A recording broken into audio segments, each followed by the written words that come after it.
All right, it's time. We recording? All right, welcome back, everybody. It is now time for our regular meeting. Once again, today is Tuesday, November 26, 2024, and the time is 6:01. Will the clerk please take the roll call? Commissioner Milligan, Here. Commissioner Murillo, Here. Commissioner Naya, Here. Commissioner Brennan, Here. Commissioner Donner. Here. You have a quorum. All right, thank you. All right, for those who wish, please stand for the invocation and the pledge.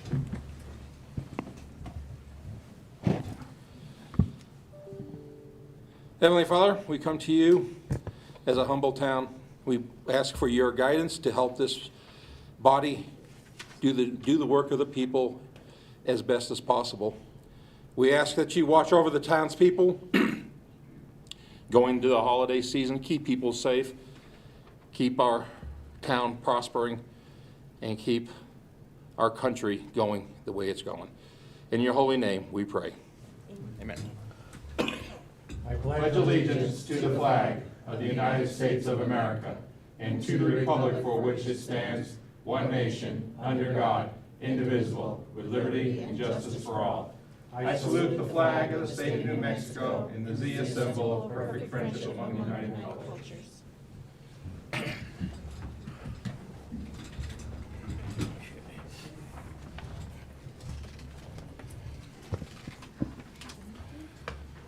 All right, are there any changes to the agenda? Mr. Chair, Commissioner Donner? I was wondering if I could be moved up to the first one in matters from the commissioners by chance. I don't have a problem with that. Does anybody else have a problem with that?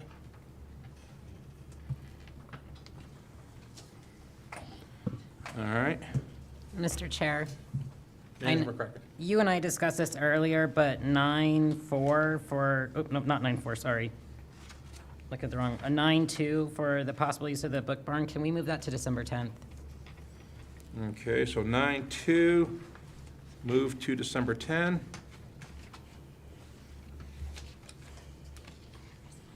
Any other changes?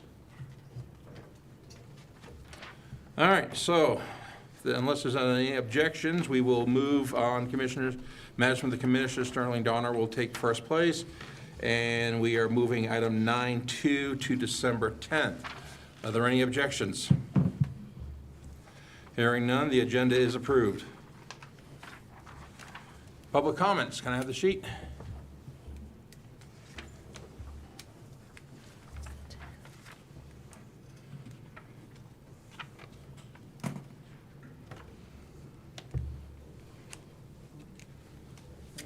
Okay. Edward Lions Club, Debbie Ryan?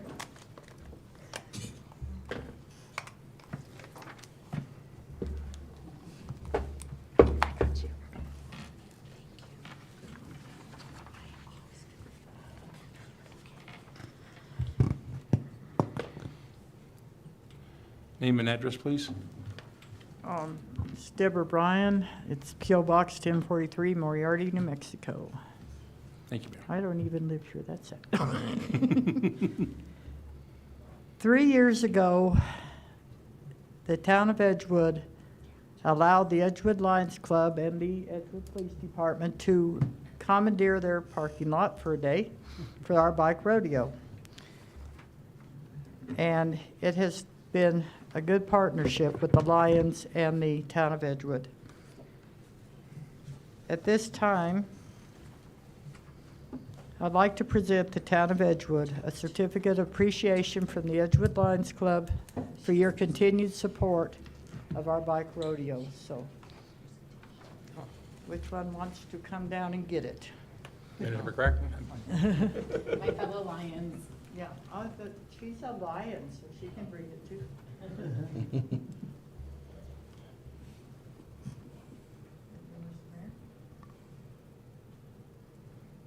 Thank you all so much for your support.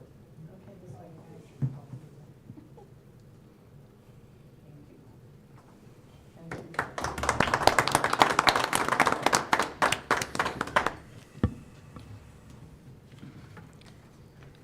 Mr. Chair? I have two more to. I know, hold on. Mr. Chair, this presentation was originally under matters from the town manager, so this is going to take longer than the 2 minutes. I'll talk fast. No, no, I didn't want anybody to rush. There's another member of the town that has been very patient with me since about May, I believe, when I first contacted this man. Very helpful, even answered my calls on his day off. I was so impressed. Mr. Jimmy Martinez from the Town Edgewood Lions Club, we want to thank you for your support of us.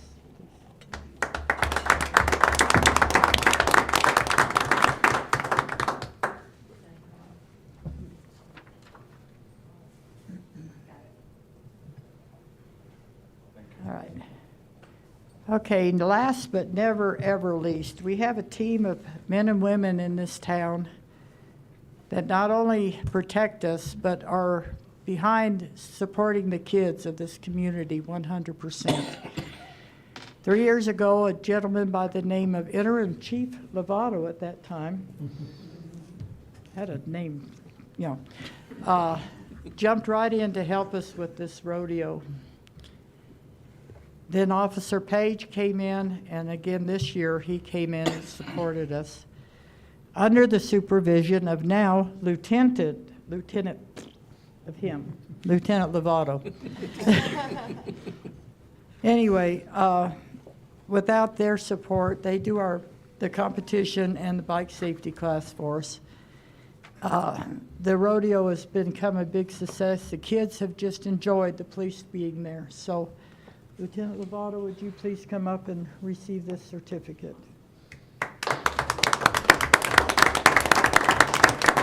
I like to call them our partners in crime, but I don't think that's a good name to call them. So. Partners in fighting.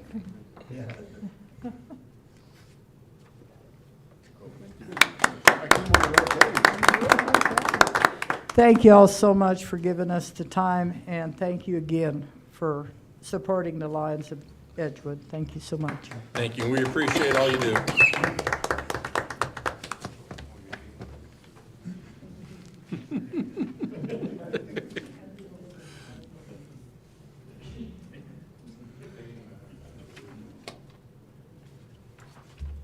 Okay, Linda Hawley.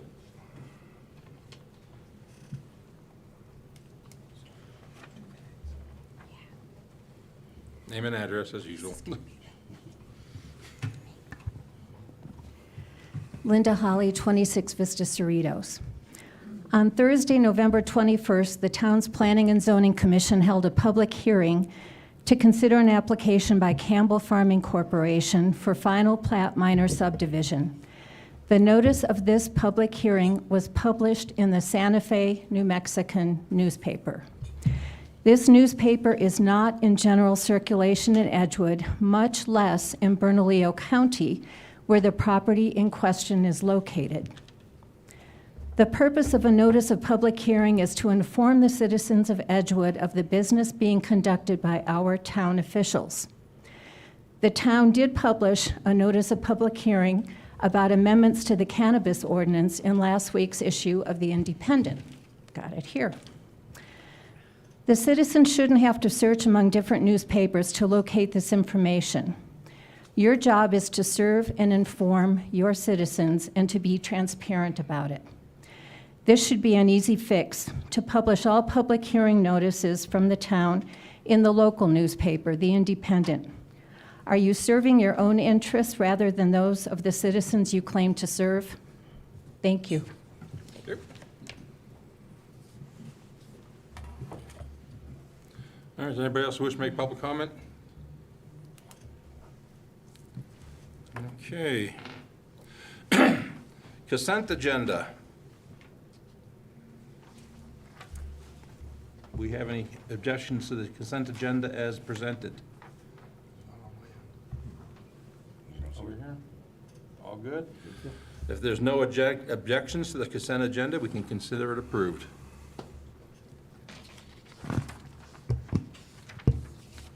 Thank you.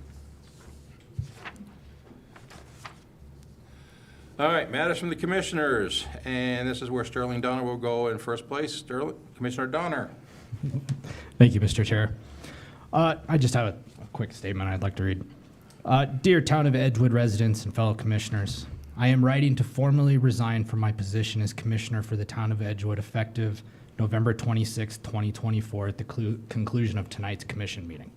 Serving the residents of Edgewood over the past 3 years has been an incredible honor and privilege. I am deeply grateful for the trust and confidence you placed in me to represent our community. This experience has been profoundly rewarding, and I will always value the relationships and knowledge gained during my tenure. After careful consideration, I have decided to step down from the position to focus on helping the community in a broader capacity. This role has certain constraints that have hindered my ability to freely communicate and collaborate with agencies and officials, both public and private, in my advocacy to address the broader needs of not only our town, but the entire Estancia Valley region. My dedication to Edgewood and the Estancia Valley remains unwavering, and I'm excited to contribute to our region's growth and development, unbridled by the limitations placed on elected officials through new avenues. I am confident that the members of the commission will continue to lead the town in a positive direction in my absence. I remain committed to serving as a resource to my friends and neighbors wherever I can be of assistance. Thank you again for the opportunity to serve, and I look forward to continuing to support our community in meaningful ways. Sincerely, Sterling Donner.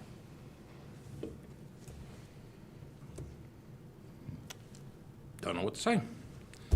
But I appreciate every one of you guys up here. I really do. Thank you guys. Thank you guys too. I just have to do some other stuff. So understood. thank you guys.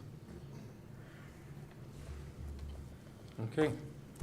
Commissioner Milligan. Recently, I've been contacted by quite a few constituents about the recent accidents that have been taking place on 66 in Mountain Valley.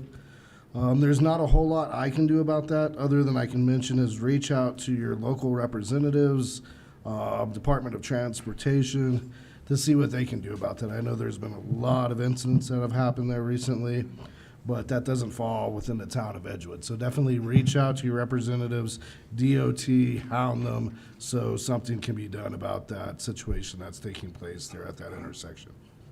That'd be it. Okay. Commissioner Murillo. Thank you. So tonight I want to address some recent complaints about the presentation by For the One on November 12th. I'm concerned that criticisms of their presentation, specifically during my allotted comment time, was inappropriate. As a commissioner, I am allowed to yield my time for any purpose I believe that benefits the town. I know I'm not the only commissioner who has used their time in this way. Additionally, I'm troubled by complaints that For the One is a faith-based organization. This criticism appears to reflect hostility towards faith-based groups, which I find concerning. Even though this organization is dedicated to combating human trafficking, a critical issue that affects our community, their faith affiliation seems to overshadow their mission in the eyes of some. This raises serious questions about whether personal biases are interfering with the broader community benefits that these organizations provide. We had a community member here who informed us that when she brought up the issue of human trafficking, that she was basically told it's not real.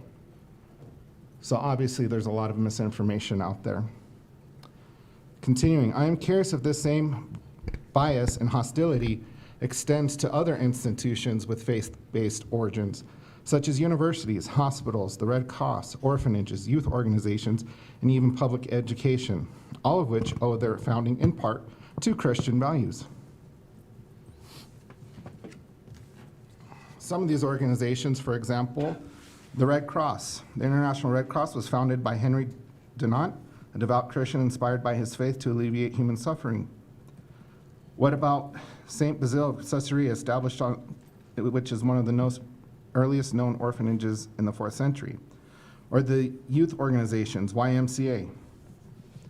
People don't realize that, but it stands for Young Men's Christian Association. So started by Christians to support men and their community. just to give a couple examples. I want to say that, unfortunately, I am familiar with this hostility. During my interview for the position of commissioner, I was questioned about my faith and which church I attended. This was inappropriate and discriminatory. Moreover, I have been bullied by a commissioner, particularly during the presentation of a proclamation that I did on September 24th. At that public meeting, I was asked to move from my seat next to that individual without cause. I have not been hostile to this person. I have not been physically hostile. I have not been verbally hostile towards this person or anyone else here. The only apparent reason for this behavior seems to be my faith in Jesus Christ as Lord and Redeemer of my life. I invited For the One to present because I deeply believe in their mission to intervene early and protect individuals from human trafficking. Their work is undoubtedly of benefit to the town of Edgewood and the greater East Mountain area. This issue is very much the town's business, and I encourage the Chief of Police to continue working with law enforcement agencies and organizations such as For the One to ensure that traffickers and predators are brought to justice.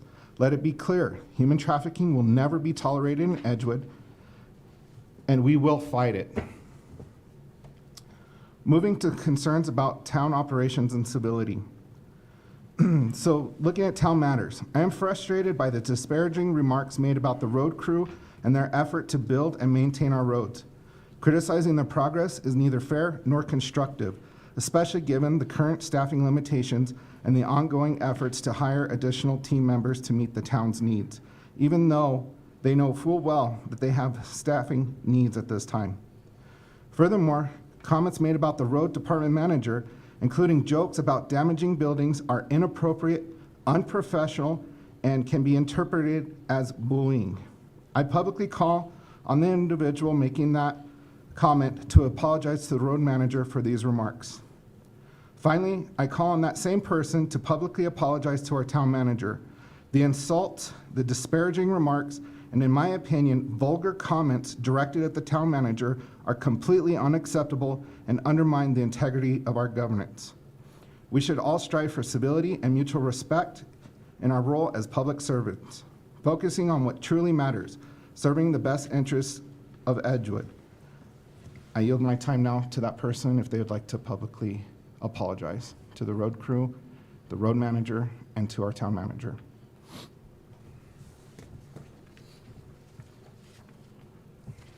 Okay. Commissioner Naya.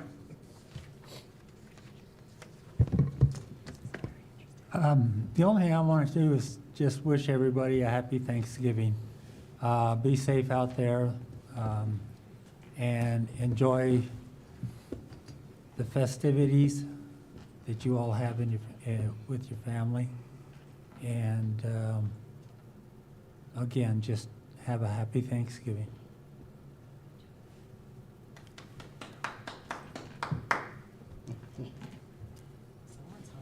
You done? Yeah. Okay. I wasn't sure. Usually you throw your mic when you're done. I was waiting for the applause.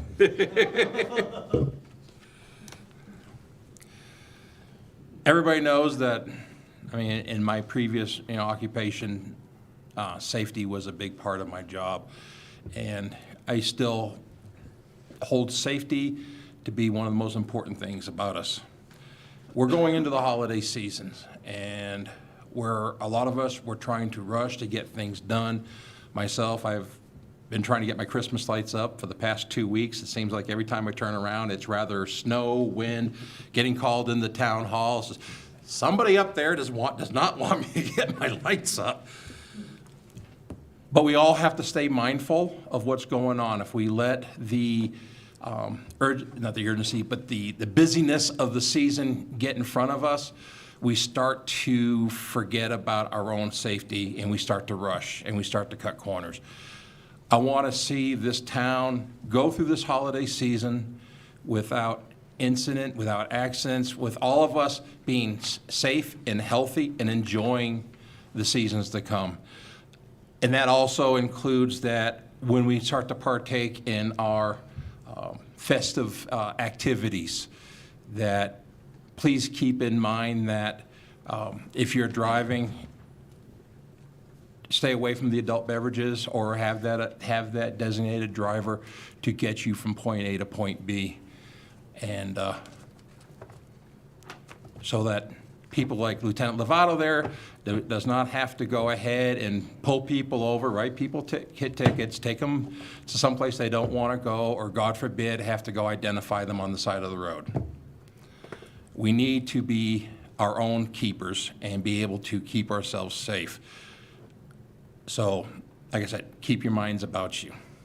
The other thing I want to add is I was talking to the driver of the MyBlue, and he says it has started to pick up. It's still a little slow, but we've only been on operation for about a month. And he told me that he's been very active at passing out the flyers to people and also talking about the Blue Bus, which goes from Edgewood to Santa Fe.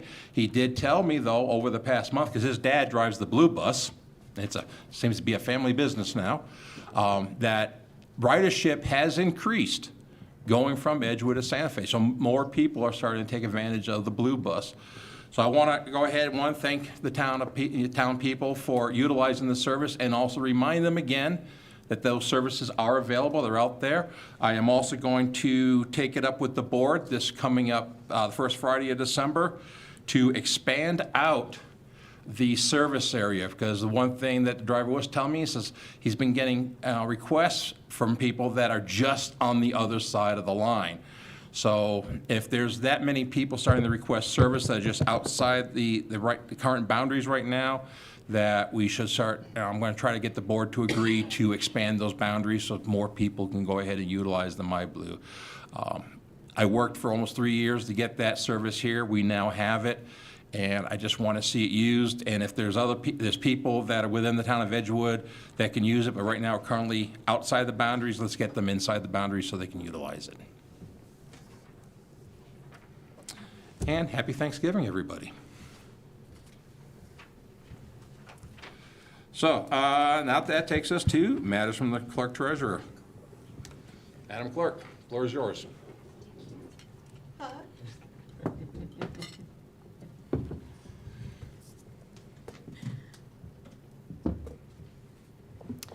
Mr. Chair, commissioners, appointed officials, staff, invited guests, I'm Michelle Jones. I'm the clerk treasurer.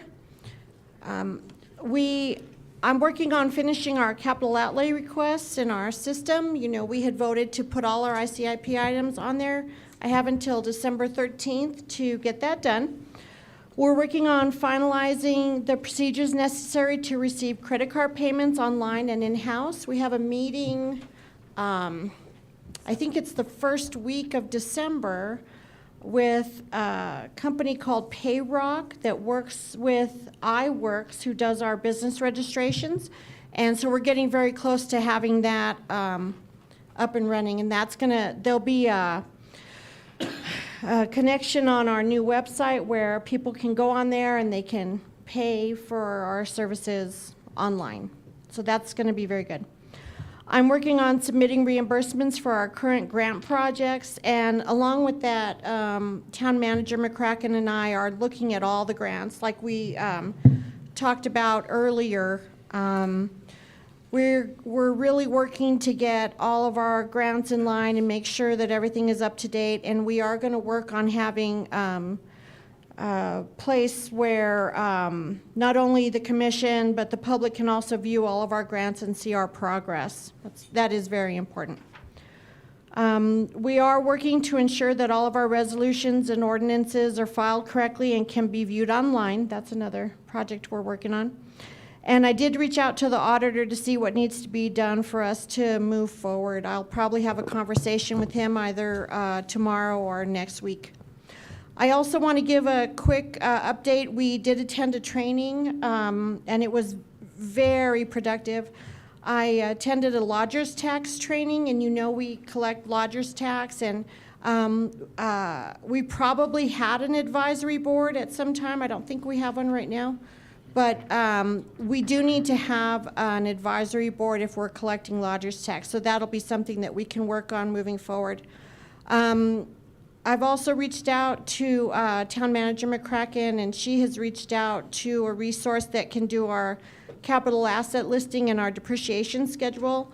I think this is a great time for us to get that updated because we have all those millings and we have a lot of new equipment, and it is an audit requirement that we have that capital asset listing approved by the commission every fiscal year.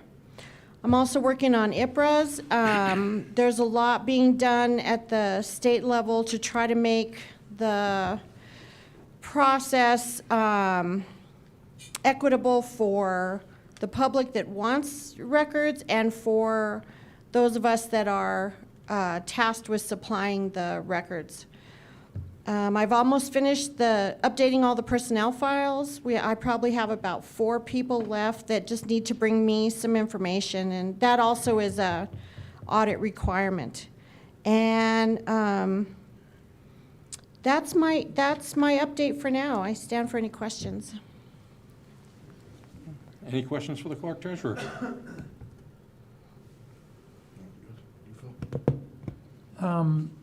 Mr. Chair, Mr. Anaya. what kind of dollar amount are you going to have to show on the millings? Oh, that'll be a conversation. I mean, I know that we have talked about what we think their value is. I think we think their value is like around $3 million, right? That's what I'm worried about. Yeah. Well, we're just going to be honest, and we'll have a conversation about it. And the good news is that we are not doing the capital asset listing ourselves. We're going to be contracting with an entity who has done that for us before. So I'm sure that they are professional in doing these kind of things. I'm sure we're not the only municipality that has that type of an asset. So I'm sure they'll work with us and do it correctly for us. Yeah, because I'm a little worried about, not you said that, about the anti-donation. The only anti-donation is if we were to donate to a person or an entity solely for their use. We can take donations from anyone. If somebody wants to donate us their millings, their equipment, their anything, there is no problem with that. The rule to think about, and anyway, this is what I taught, or was taught. If it's for everyone, it's okay. If we were to use milling to do your driveway, Don't that's say that. anti-donation. I know, that's just an example. If we were to do my driveway, that would be anti-donation.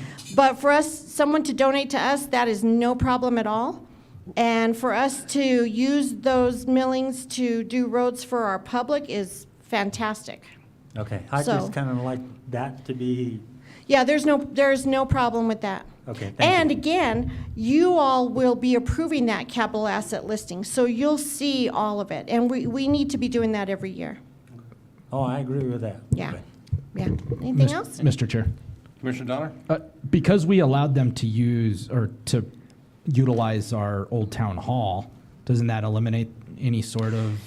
Yeah, That even if, being that's a deal? even better, to be honest. That's even better, because we did It's a do. trade. There was a trade, yeah. Maybe not quite equal, but it's Yeah. still a And it- trade. They and had it- a need, we had a need, and it worked out. Right, that worked out. That's even better.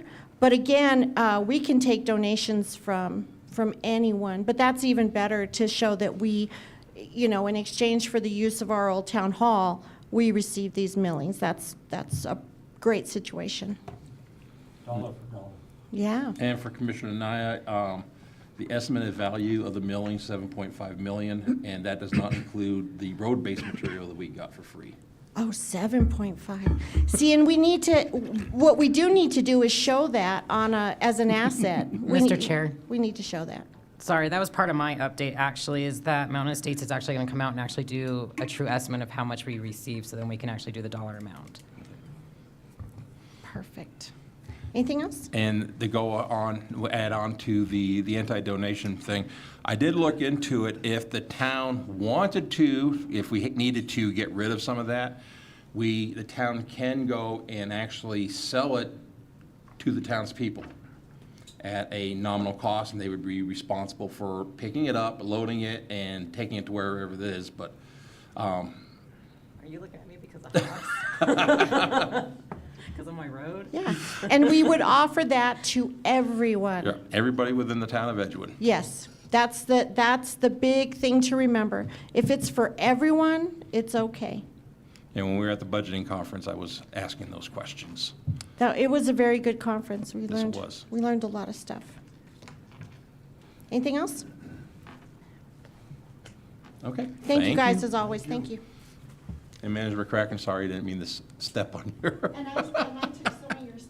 Mr. Chair, it's okay. I mean, it's best to discuss it, but I thought you were looking at me because I may or may not live on the worst road in Edgewood. Well, I did drive on that road today, and I'll play the video later for everybody. My dash camera, when it thinks I had an accident, goes and dings. Yeah, it was dinging as I go down the road. It's a one-lane road. Only one car can go down at a time. Okay, so that takes us now to matters from the chief. Chief, floor is yours. Thank you, Mr. Chair, respective members of the governing body, officials and public. First and foremost, I want to remind everybody it's that time of the year that we're going to start ordering from different entities and getting packages delivered, what we call mail pirates. So keep an eye on your packages. If there's any suspicious activity, anybody suspicious in your neighborhoods, to call us immediately. Doesn't matter if it's just a neighbor walking down the street, but better safe than sorry. And it gives our officers the probable cause, reasonable suspicion to talk and make contact with those individuals. So keep an eye out on each other's houses. Also, with that same stuff being said, vehicle and home burglaries go up, property crimes go up. So just be mindful of that. And please report anything suspicious to the police department. We're expecting a big holiday sale going on at Walmart, what we call, it used to be Black Friday, now it's like all of November goes on sale. So we're going to put together an ops plan. We have an officer already putting together an ops plan. So the officers are going to be out there on overtime and patrolling some of these areas, specifically Walmart and some of these big box stores, and keeping the place safe and vigilant. So if you all see anything, please report it to us immediately, so that way our officers can go and make contact. On a personal and professional level, I just want to thank Commissioner Donner for your support and your time of service. It's been a pleasure working with you, sir. I want to thank you personally and professionally for supporting me in my position and supporting the police department during your tenure. And you will be missed, sir. Thank you, Chief. Thank you, sir. That. I stand for any questions. Commissioner Naya. Mr. Chair. Chief, today there was a blockage of 344 off of the off-ramp. How long did it take you guys to clean that up?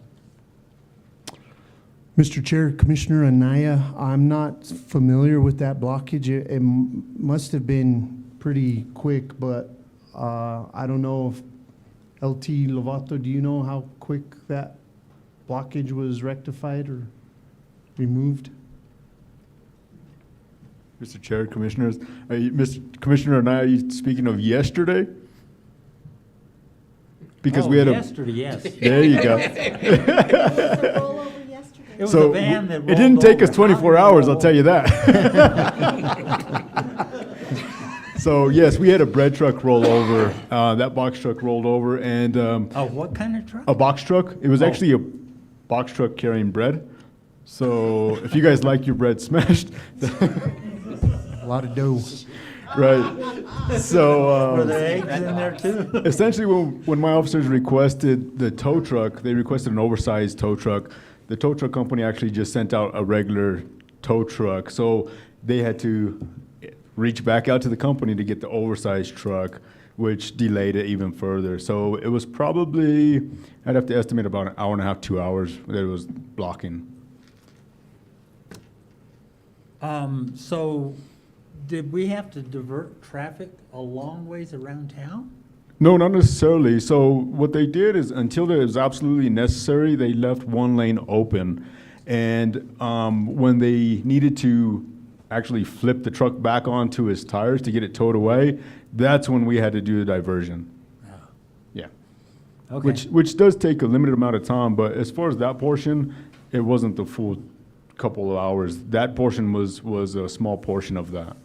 Yeah, I was just wondering that because I was going to Rack, so I was actually on the other side, and I went through, and I noticed there wasn't very much traffic, and I said, that's kind of weird for Edgewood, because there's a lot of traffic on 344 in the interchange.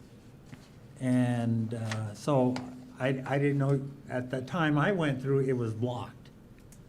And so I said, I was just curious if we just didn't have any traffic, or you guys actually had a, We stopped traffic just for you, sir. yeah. We know how you drive, sir. No, that's what it was. It was Everybody's got my number. it was a turnover bread box truck. Top heavy? It was top heavy, yes. Thank you. It probably course. helped out too that the schools are closed during this week, you know, that there wasn't the really? traffic. Yeah. So the rest, Edgewood School District is closed for the entire week for this week. So that probably did alleviate a lot of traffic. Well, I was gonna tell you guys, good job, but We'll take it, sir. thanks. Thank you. Any other questions for me, Mr. Chair? Anything else for the chief? Chief, thank you for what you do and what your crew does. Thank you, sir. I can't take the credit. These guys do all the work, but thank you all.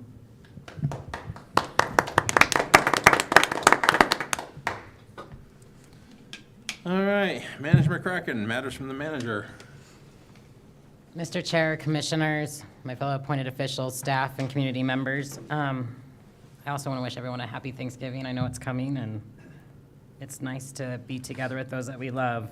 On that note, I want to get some clarification on the town's inclement weather policy. For those of us that have worked for the town for many years, we used to follow the Moriarty Edgewood School District, and then it stopped sometime last year, so now it's at the discretion, and I know that I will call the chief and the road supervisor to verify how roads are, what are we expecting. The feedback I've gotten from a lot of the staff, and something I would like to do, is go back to just following the school district. If they're on a delay, we're on a delay. If they're closed, we're closed. The appointed officials and many of us department head, or many of the department heads, we can work remotely. I don't think it's necessary for anyone to ever risk their life to come to work. I know I have a friend that's daughter was killed in this last snowstorm trying to go to work. I don't think it's necessary for anyone to ever do that. So I would just like to follow the school district. If it's not safe enough for our children, and it's not necessarily safe for us, if we do need to get here, we can. I would like to say thank you to the road crew and the maintenance crew who came out to help the librarian, because she came to see what was going on with all the leaks in the roof that I've talked to the school district multiple times about the leaks. They both departments stopped what they were doing to go help her to make sure all the books were covered and safe. But that is something, like, as long as there's no objections, I'd like to just follow the school district. And then I did include my town manager matters that are here with the millions. We do have someone coming out to do an estimate of how much we had. The last estimate was 250,000 tons. We did get clean base course that finished East Venus. That all came from I-40. I know that they wanted to deliver more materials, and Josh Jantz told them absolutely not. We cannot, we're at capacity. We cannot take any more. We did go to the Budget Finance Conference for DFA. I also went to the Lodgers Tax, and Linda Burke and I sat in the Open Meetings Act, and we asked many questions so we can get a better handle on all our meetings. I have a city manager conference coming up. We do have 2 new road crew guys coming. I believe one of them started this week. Yeah. He started yesterday, and we have another one starting next week, so we just need the one more. Some of our road guys are helping the wastewater plant early in the morning because they've had to do a lot of cleanings over there. And I know that the wastewater operator is more than grateful for the Joshes for helping them. And then I did discuss this in our workshop earlier, but in the last year when I've taken over all the grants, I have ran into quite a few issues. And then with the help of Michelle, as she's been able to get a handle on a lot of these grants, because there is a lot, we have ran into a few issues where some weren't fully executed. We are working with Mr. Cog in the state to make sure all our grants are up to date. The state has been more than helpful with us, working through many of these issues, but we'll bring those back on December 10th. And I do ask that if the commissioners receive anything with grants, you don't see any of us on it, just to make sure it's the town clerk, treasurer, the finance manager, and myself that are on the emails, because we do keep each other in the loop and try to make sure that if one of us is working on something, we know what the other one's doing. We have a little system of how we work on all those. I am working with the New Mexico Municipal League and the staff so we can get some HR training for the sexual harassment, ethics, just all those type of things. We do have an active shooter training that's going to be held on January 7th. And then I do have some time I'm going to give to Jimmy, but before that, I wrote down some notes because I know I'll just forget what I'm saying, but Commissioner Donner, you will be missed. I know that you and I have had our battles, and we work well together, and we can also fight like cats and dogs. And I thank you for everything you've done for the town, and just wish you the best. And then, Jimmy, if you'd like to give some of your event updates.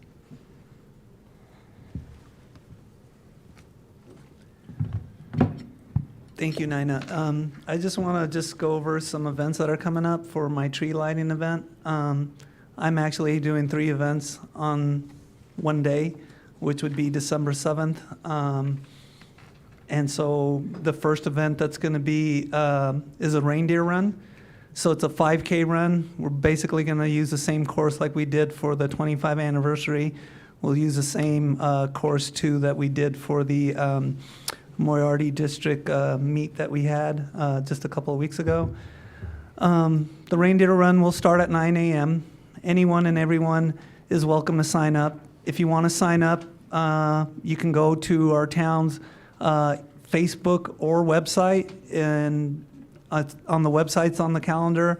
On the Facebook, you just scroll down. It's on the header too, so that you can click on there and sign up. We will be giving some awards for the top finishers, and we will also be doing a raffle after the run is over. So I'd like to thank Pizza Barn, Boba Coffee, Rax, and Walmart for donating some raffle prizes.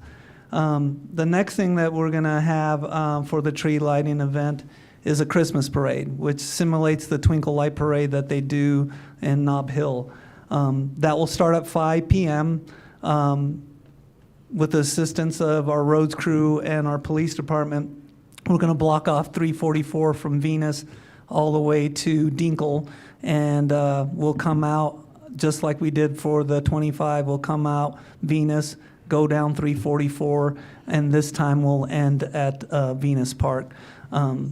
There'll be a surprise at the end of the parade. Someone, I believe, should be showing up during that time of year, so someone very important. And that will tie into our tree lighting event, which will go from 5 to 8. We'll be singing Christmas carols. Families will get opportunity to take their pictures with Santa. We will have hot chocolate and cookies. We still are asking for donations of cookies. I've already had 3 people that are generously going to bake some cookies and deliver them to me so that we have some homemade cookies as well. So, anyone who wants to donate, please contact me. You can call over here to the town office and they'll give you my number. Also, we are still looking for some people to participate in the parade as well. So please contact me on that as well. On one good note, I know when I was in New York last week, I got a response from Sun Valley Rides, who did the carnival last year, and they are committed to come back on June 5th through the 8th of 2025. So I'm very excited about that. Hopefully it'll be a partnership where we can keep doing this for the next several years. That's which I think we really need to expand that parking lot because they've actually purchased 2 more rides and we left 3 rides out on the lot. So if we can expand that lot, I know I want to talk to Josh and his department to see if that's not part of the phase. At least we can get something out there to, utilize that whole area. And so that's about it. They are asking if any individuals or businesses want to do any advertisement on the new rides that they have. Please contact me. There's some advertisements that they can place on some of their rides, especially the 2 new rides that they purchased. So anyone interested in that can contact me as well, and I'll forward them those forms so that they can fill out. So I hope to see everybody there. Everything's a free event, so please come, sign up, just come and hang out and have some fun before the holidays. So thank you very much. I appreciate the time. Thank you, Jimmy. And that carnival, that's probably one of the most biggest question I get, is the carnival coming back? Is the carnival coming back? So now I can actually honestly say yes. Mr. Chair. Jimmy, I want to thank you for everything you do. I know how hard you work on everything, and you are very detailed, and I absolutely love it. And I think we might have enough millings to do an expansion on Venus Park parking lot. I might know some people. Well, I want to thank everybody for their support. You commissioners who've come out to my events and help and volunteer and things like that. Our staff has been very helpful and supportive. Helping me out. I can't individually name people, but every department has had their hands in, helping me with my events, so I appreciate it. The police department has been very helpful. Anything I've asked, you guys have been there to help, and I really appreciate that because in the end, these events are about safety, and so you guys having a presence there is very, very helpful, so thank you. I also want to thank Nina for letting me be my creative self and letting my mind just go wild and do what I do good at and what I'm good at, so thank you. And again, I want to thank Brad for all his support. But the one person I want to thank the most is my rock right here is Tammy, and she's been supportive for me since day one, and so she motivates me to be a better person and help this community out as best as I can. So thank you. Thank you, Jimmy. Thank you.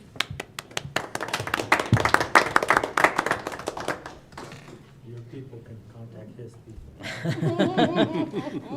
I stand for questions. I'm normally very wordy, but I don't know if I have very much else at this time.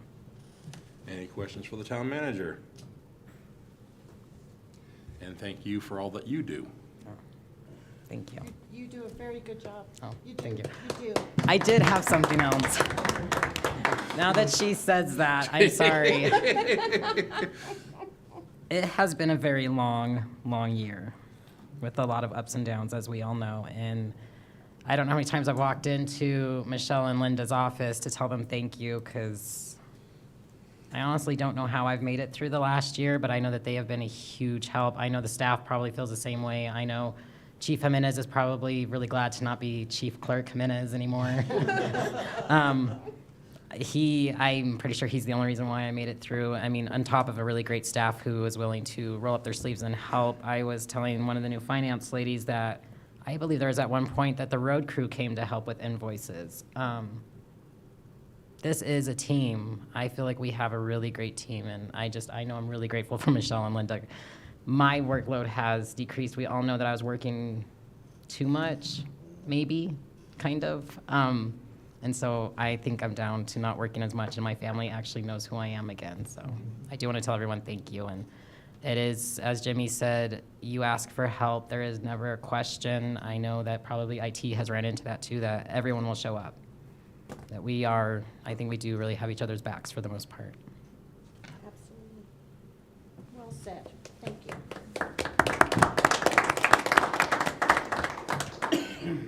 There's no more questions for the manager. We can continue on. Again, thank you. All right, discussion and action items. First one on the list, discussion and possible action on the training facility land request. Commissioner Morello and Chief Jimenez. Got it, sir? Yeah.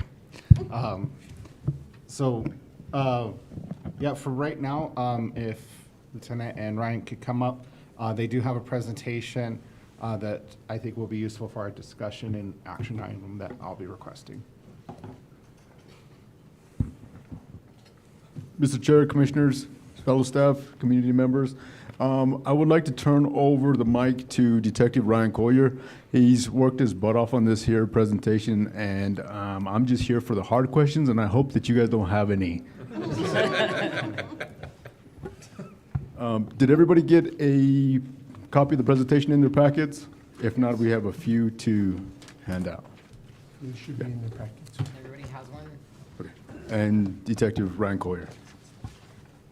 Thank you, Lieutenant.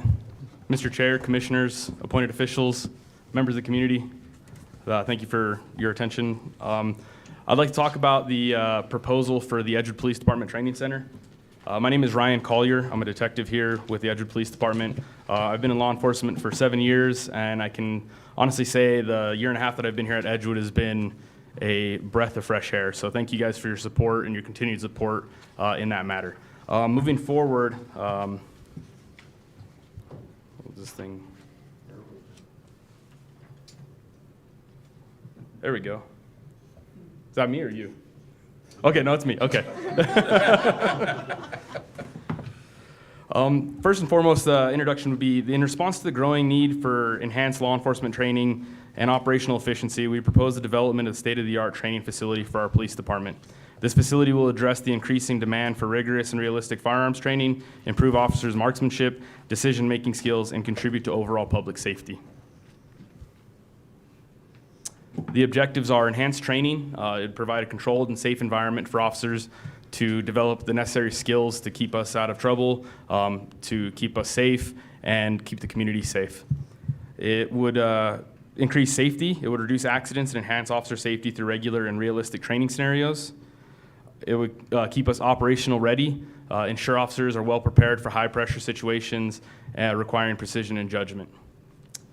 Community trust, we're looking to develop our commitment to professionalism and preparedness for fostering greater community confidence in the law enforcement that serves this area, and reducing liability, which is always important because it's a huge one. This is a landmark Supreme Court case. It's Popo versus Margaret. This is how most failure to train lawsuits in the country are weighed upon. Basically what happened in this case was an officer was chasing a suspected kidnapper, and they got into a running gunfight in a residential area in the dark. The worst case scenario happened. The officer missed and struck an individual sitting on their porch, completely innocent of the situation, and he lost his life. The Supreme Court found that the city of Margate was at fault and negligent, and they failed to train for realistic environments, and they were found at fault and had to pay out. The big major point on this, if you'll notate at the bottom, is a continual basis of training, and that the training provided by the agency was grossly inadequate. I can say with confidence that Edgewood Police Department is not grossly inadequate. We do conduct the necessary training. This would facilitate and help us to be better prepared, and we can hopefully be able to defend that training with the center. In the past, I know numbers are important, and the current way of the world is law enforcement agencies and the municipalities, the counties that are associated with those departments are getting sued. A recent study done by KRQE News 13 reveals that the Albuquerque Police Department paid out over $68 million of taxpayer dollars over the past decade. And according to the study, the city has had more than 200 payouts connected to lawsuits and complaints involving APD. Now, a lot of that is Fourth Amendment searches, civil rights violations, things of that nature. This training facility will allow us to conduct those trainings and make our officers and surrounding other agencies better at that. And in every lawsuit, pretty much, there is always a failure to train point brought up. Pow Pow versus Margate is always referenced, no matter what the lawsuit is. The facility overview, the location proposed for this training facility is located at 170 Bassett Road, Edgewood, New Mexico. It's a secure area that offers sufficient space and distance from residential zones to ensure safety and minimize disturbances.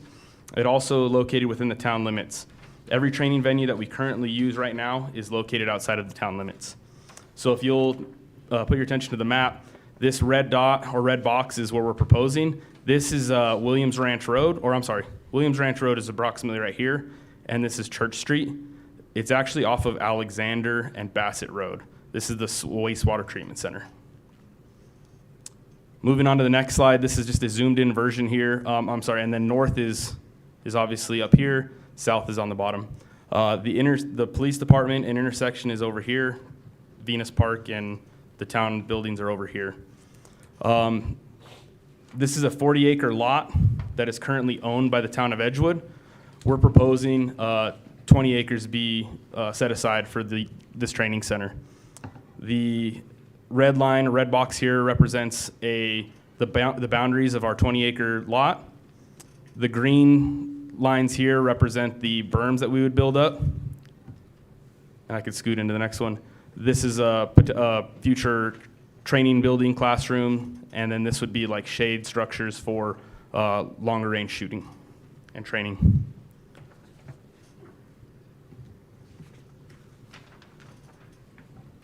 Some of the design features would be outdoor ranges to accommodate various training needs, including simulated scenarios and live fire exercises, and reality-based training. Target systems would be paper and steel target systems, simulated environments, interactive and realistic training scenarios that replicate real-world conditions, such as low-light environments and moving targets, to include pre-mission planning and also force-on-force and other types of training.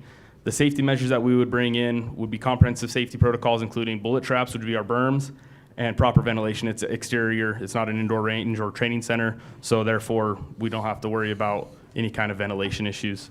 The classroom and briefing area facilitates instructional purposes and debriefing, and as well as tactical and pre-mission planning.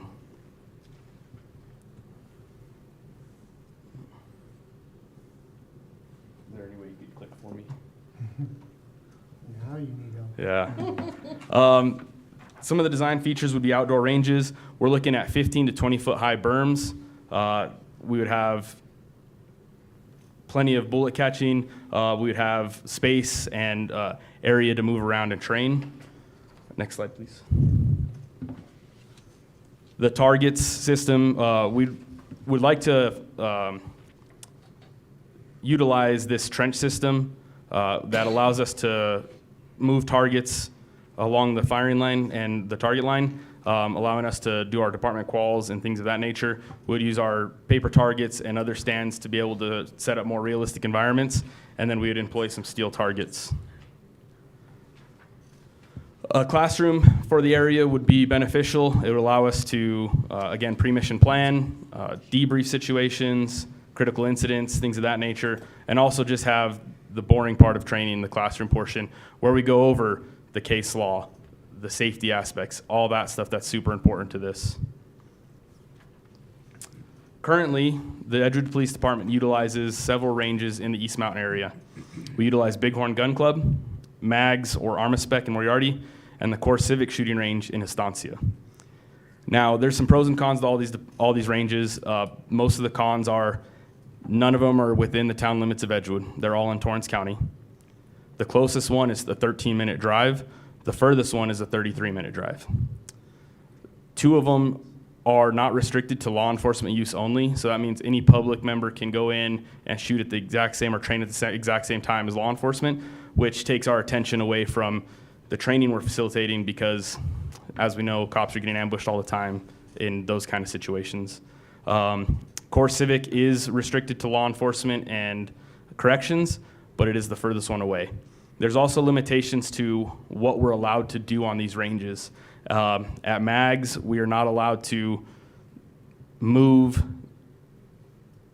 laterally beyond the firing line, there's there's a lot of restrictions. Bighorn Gun Club, there are restrictions. We can get around them sometimes, but we have to pre-plan when we go there. We can't just if we get a new hire today, I can't go get them qualified and ready to go on the street without some kind of calling around and hoping that there's room for us to do a qualification for them. Right now, we're able to use these facilities at no cost. These three, at any time they could charge us. Bighorn, we're using my personal membership for. Mags, they allow us to go there with very little. All these ranges are great. It's just there is a lot of planning and limitations. The current ranges could change at any time and start charging us. Oh yeah. All these ranges are, like I said, are well outside of the town limits of Edgewood. Bighorn Gun Club is the one we use the most.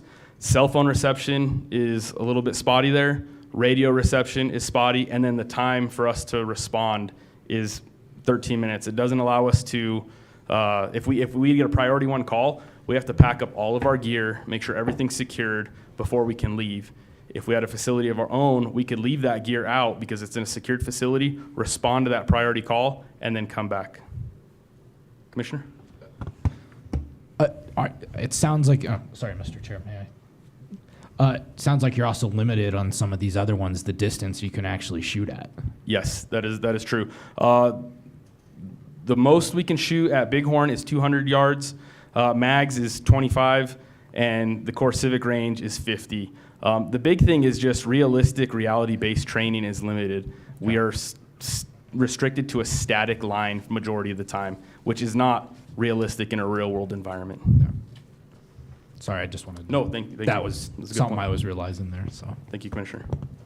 Moving forward, the Edgewood Training Center would be located within the town limits. It would allow officers who are training to respond to critical calls for service with minimal delay. It would restrict law enforcement use. It would be restricted to law enforcement use, which would provide officers a safe place to focus on the training and feel comfortable to focus on those issues. Training could be conducted at any time and without advanced scheduling, and it would not be required. The proposed bays would provide the ability to shoot from 1 yard to 300 yards with lateral movement and reality-based training. There would be no limitations on shooting on the move or barricaded positions. And then on here, I made a note that it'd be no physical footprint. It would be a limited physical footprint if, for whatever reason, we wanted to move this training center in the future. Area is developed around this area that we need to move this training center. Everything that we're proposing could be leveled out with very minimal footprint from us, and we'd be able to use that land for something else in the future. Some of the training programs that are required and that we could provide, regular qualifications, mandatory periodic qualifications to ensure officers maintain proficiency with their service weapons. We have to do that at least once a year. We aim to do it more often than that because we believe here at Edgewood that our standards are higher. Specialized training, advanced courses for SWAT teams, hostage negotiators, less lethal munitions, crisis negotiations, other specialized units requiring additional skill sets could be facilitated at this training center. Scenario-based training, realistic training exercises that simulate various high-stress situations that we may encounter in the field. It allows us to get good looks at these in the most realistic environment possible and elevate that stress level to really imitate the realistic environment. Firearms instructor courses, the Edgewood Police Department has hosted FIC courses in the past, firearms instructor courses. We could do less lethal courses.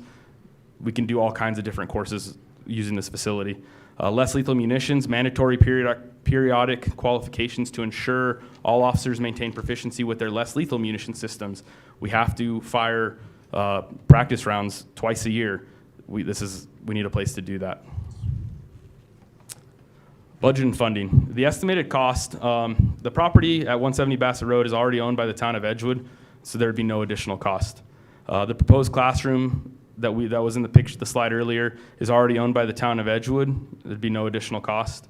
The road department time and fuel to create dirt berm, that would have to be determined by the road department. They've agreed to that they have the ability and the capability to do this, to move the dirt and level everything out for us. Moving the classroom to include transport permits, blocking and leveling, we'd have to determine that, but I believe the cost isn't too great, LT? Wouldn't exceed, probably, just a rough estimate is under 4,000. Rough estimate under 4,000 to move that classroom and level it out and get it set up where we need it. Funding sources, the department budget. We'd like to allocate funds from the department's budget to include Law Enforcement Protection Fund, seek additional allocations, and grants. The revenue that this training facility would bring in, hosting classes at the range, for example, a firearms instructor course. It's a week-long course.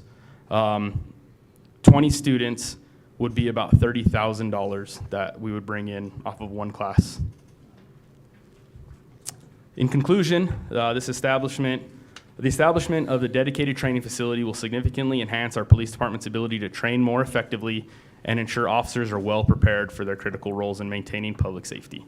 We recommend the approval and support of this proposal to invest in a facility that will contribute to the overall efficiency, safety, and professionalism of our law enforcement personnel. I stand for questions. Mr. Chair. This sounds similar to the training facility down in the southern part of the state, just a little bit smaller scale. Are you talking about the one in Artesia? I think so. Yeah, we are basing it off of other training facilities that are similar. APD's TAC facility. What's another one? Bernalillo County's, some of those other facilities. How many other agencies do you think we would be able to, that would want to use this? I've personally spoken to BCSO TAC team about coming out and training with us, developing that partnership. Currently, we don't have a tactical team, so that would be the closest TAC team that would facilitate any kind of TAC call-out that we need. So we could work in conjunction with them, Estancia Police Department, Moriarty Police Department, Torrance County Sheriff's Office, Santa Fe County Sheriff's Office. There's a lot in the area that would benefit from this training. And these are all people that we work with on a day-to-day basis. Like, they're our backup in a critical situation as we are theirs. So being able to develop that relationship and foster that relationship is huge. It'll be a huge resource for the entire community. Yes. Dude, well done. Thank you. Mr. Chair. Mr. Murillo. Thank you, Detective Ryan, and for putting all the work into this, and Chief and Lieutenant for supporting and giving guidance. Just a few things I wanted to point out here. I think that Pow Pow case is it's realistic. I literally just saw an officer-involved shooting where they were chasing somebody and dozens of shots fired. The suspect was hit once in the ankle. And so you have 11, 12 other bullets that aren't accounted for. Yes. And so as anybody that owns firearms understands, you're responsible for every single bullet. So being able to have the opportunity to practice, to make any mistakes and adjustments on a range in a real life scenario, that alone right there would protect the town of Edgewood. The other thing that you were talking about, that broad spectrum of training of firearms. So everything not only from the classroom theory, but to actual hands-on practice. So the ability not only to do the firearms, but then the de-escalation tactics, the hands-on components of not necessarily always going to lethal right away. I think that's a great point that I was thinking about when you were talking about that. And the other thing is that pre-mission training. I think that's critical. I know our military and any serious department being able to stage and practice a run-through before you go and serve a warrant, before you go into a situation, you can at least lay it out and walk through it and have those dry runs. Anybody that's played football, being able to dry run and do a 2-minute drill and just run it over and over again so that you can be proficient and not be surprised, right? The idea is, right, to limit as many surprises as possible, right? I think that the way the setup, the draw that you laid out for it, really lends itself to that because you have two spaces, right? One where you can go and move and not be on a static line, and another one where you can be on a static line. So I thought that was great. I really do appreciate the idea that this would be for law enforcement use only.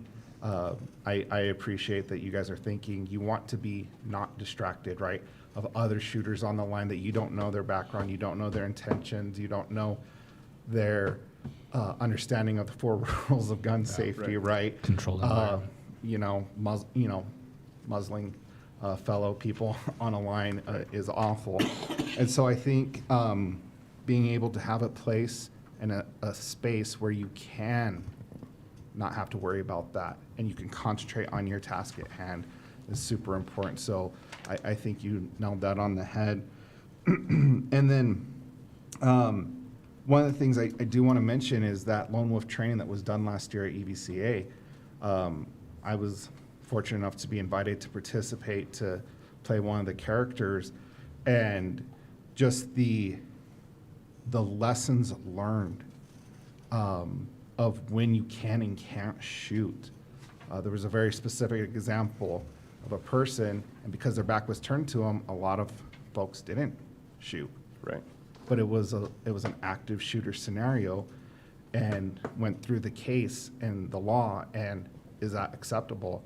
And I think a lot of officers that participated, not just Edgewood, but all the surrounding areas that participate all the way from Laguna as well, saw, oh yeah, I can actually do that. And so I think by them actually practicing and seeing how it actually looks makes a big difference. And then finally, at the end of the day, the ability to have a fire instructor course and the ability to generate some money to support the law enforcement, I could see that being a great asset to the town, an asset to you all, and a great stepping stone to making Edgewood PD the premier law enforcement agency in New Mexico, if not the Southwest. Absolutely. And that's just one example. We can host a plethora of classes. CNT training, crisis negotiation training, less lethal courses, force on force, which is the simunitions where you're actually fighting with each other, taser instructor. There's so many opportunities when you have the ability to have the area and facilitate the training. Well, the opportunities are endless. And I Mr. think- Chair? I'm sorry. I'll yield in a second. And I think one of the great things is when we were talking about this, one of the neat things about it is it's not just Edgewood PD, right? It's all the department. That includes our fire department, our EMTs. Practice staging with them, practicing. You know, unfortunately, a lot of EMT guys do get killed because they don't understand a situation, right? And they end up in crossfire, not from the police officer, but, you know, criminals or whatnot. Absolutely. And so an opportunity to work with them on how to stage safely with you guys and other agencies, I think that's just gonna save Edgewood at the end of the day a lot of heartache. And it's close to, the proposed location is close to the fire department. It's not in another county where they don't have radio service, cell service, and would limit their responses to a critical incident. Exactly. I yield.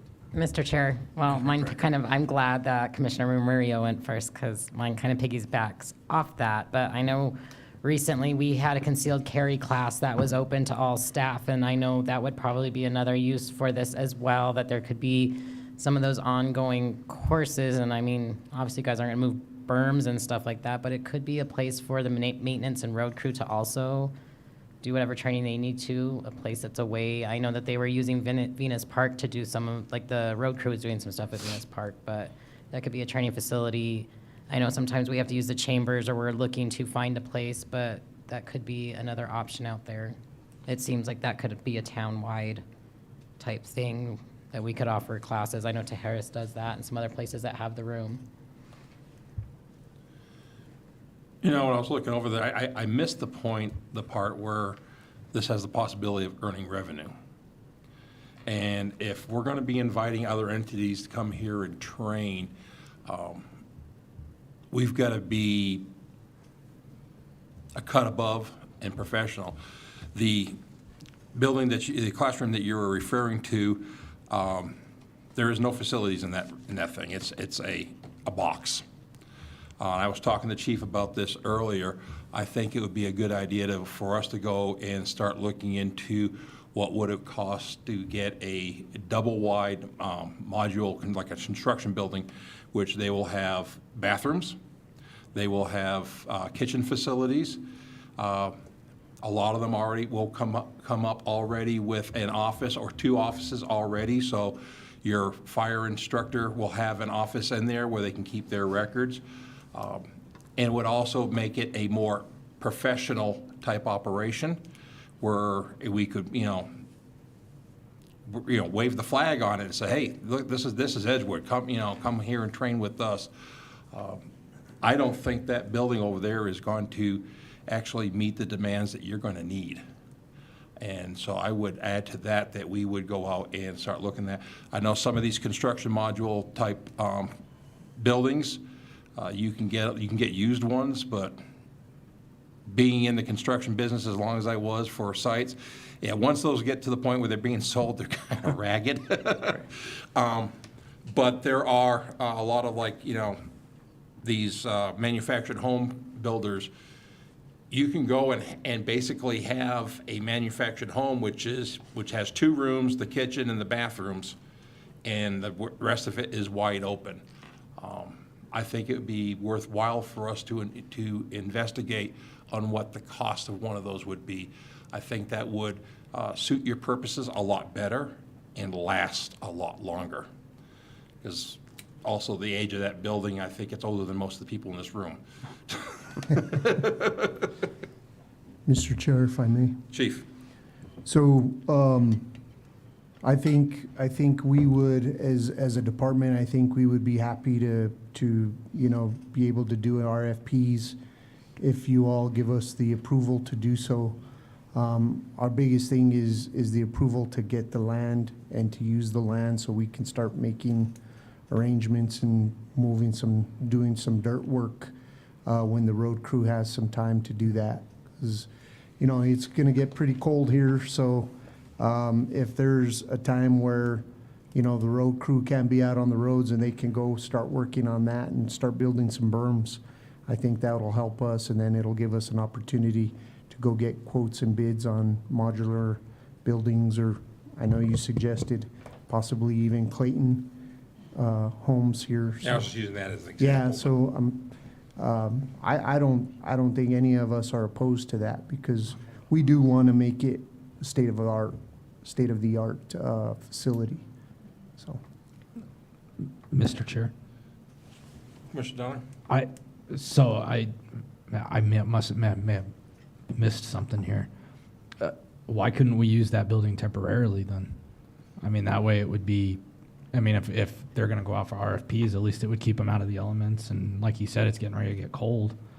Even if it's just a temporary thing, I can't imagine it's very difficult to move one of those from one place to another. I guess twice. Well, then you just leave it there and you use it as storage after you get a bigger modular. Mr. Chair. I don't know. Maybe that's just where I'm a little lost. Yeah. Mr. Chair, that item was moved to December 10th to discuss that building, just because the book barn, there's a lot of stuff in there that we'd have to move, and just understanding the process. I do know that that area is approved for conditional use, that they would be able to have their shooting range there. Director Hill did email and assure us that that is a use. He did say there may be a building permit to move it, and depending on what is in there and how it's used, we may have to have a sprinkler system, but he was looking into that with the fire marshal. He was gonna have them assess that building because it may be a better use over as a training facility opposed to a storage due to the changes in the fire code or whatever it is. But that will be discussed December 10th. All right, Mr. Chair. I'll let y'all discuss that on the 10th. I'll go ahead and make a motion to approve the training facility land request for the PD. Okay. Can I make an amendment? Oh, absolutely. Please. Make an amendment, Chair. Go for it. On top of that, also an approval for the chief to go out and do an RFP for a facility. Okay, I will accept that. Okay, do I have a second? Second. Okay. Got to be official. All right, so we have a motion to go out for the securing of the land and for the RFP to go and for the building and such. Mr. Chair, not that it needs to be added, but it may be beneficial to the town to look for the RFP to see how much a building would be, but also what the cost to move this one would be, just so both costs are there. Get both costs. Yeah, all right. That would So- actually fall under, because that's part of getting a facility. Do we need to amend it, or are we good? I just want to make sure that was out there. Okay, so that, I'll accept that amendment. Now, can you repeat the amendment? No, so, I made the motion to approve the training facility land request for the Edgewood PD, with the approval for RFP for a facility and, an RFP or a quote to see how much it would cost to move the existing building. All right, and it was seconded by Commissioner Murillo. Any discussion? Mr. Mayor. Commissioner Naya?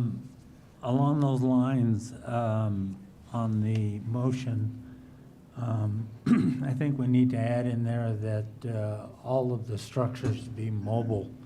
'Cause that land that you're proposing to put this on is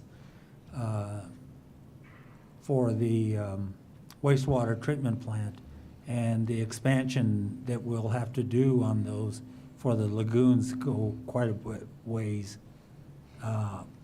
east. So I want to make sure that, we're not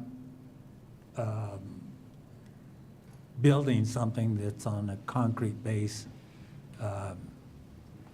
pad and not be able to utilize it for its original purpose, which is the sewer plant. Wastewater Mr. treatment Chair? plant. Hang on.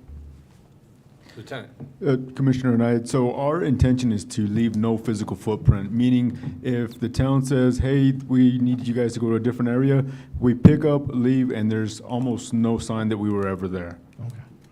Almost. Almost. Yeah, there won't be any vegetation. Commissioner Murillo? No. Oh, are you good? Okay. Commissioner Naya? That all? Yeah, we make sure we're. Okay. Anybody else? I'm good. All right, so then we'll move to the vote. All in favor? Aye. Any opposed? Let the record show unanimous vote. Thank you all very much. Thank you all for your time. Have a good night. Happy Thanksgiving. And thank you again for everything you guys do. Yes, thank you, guys.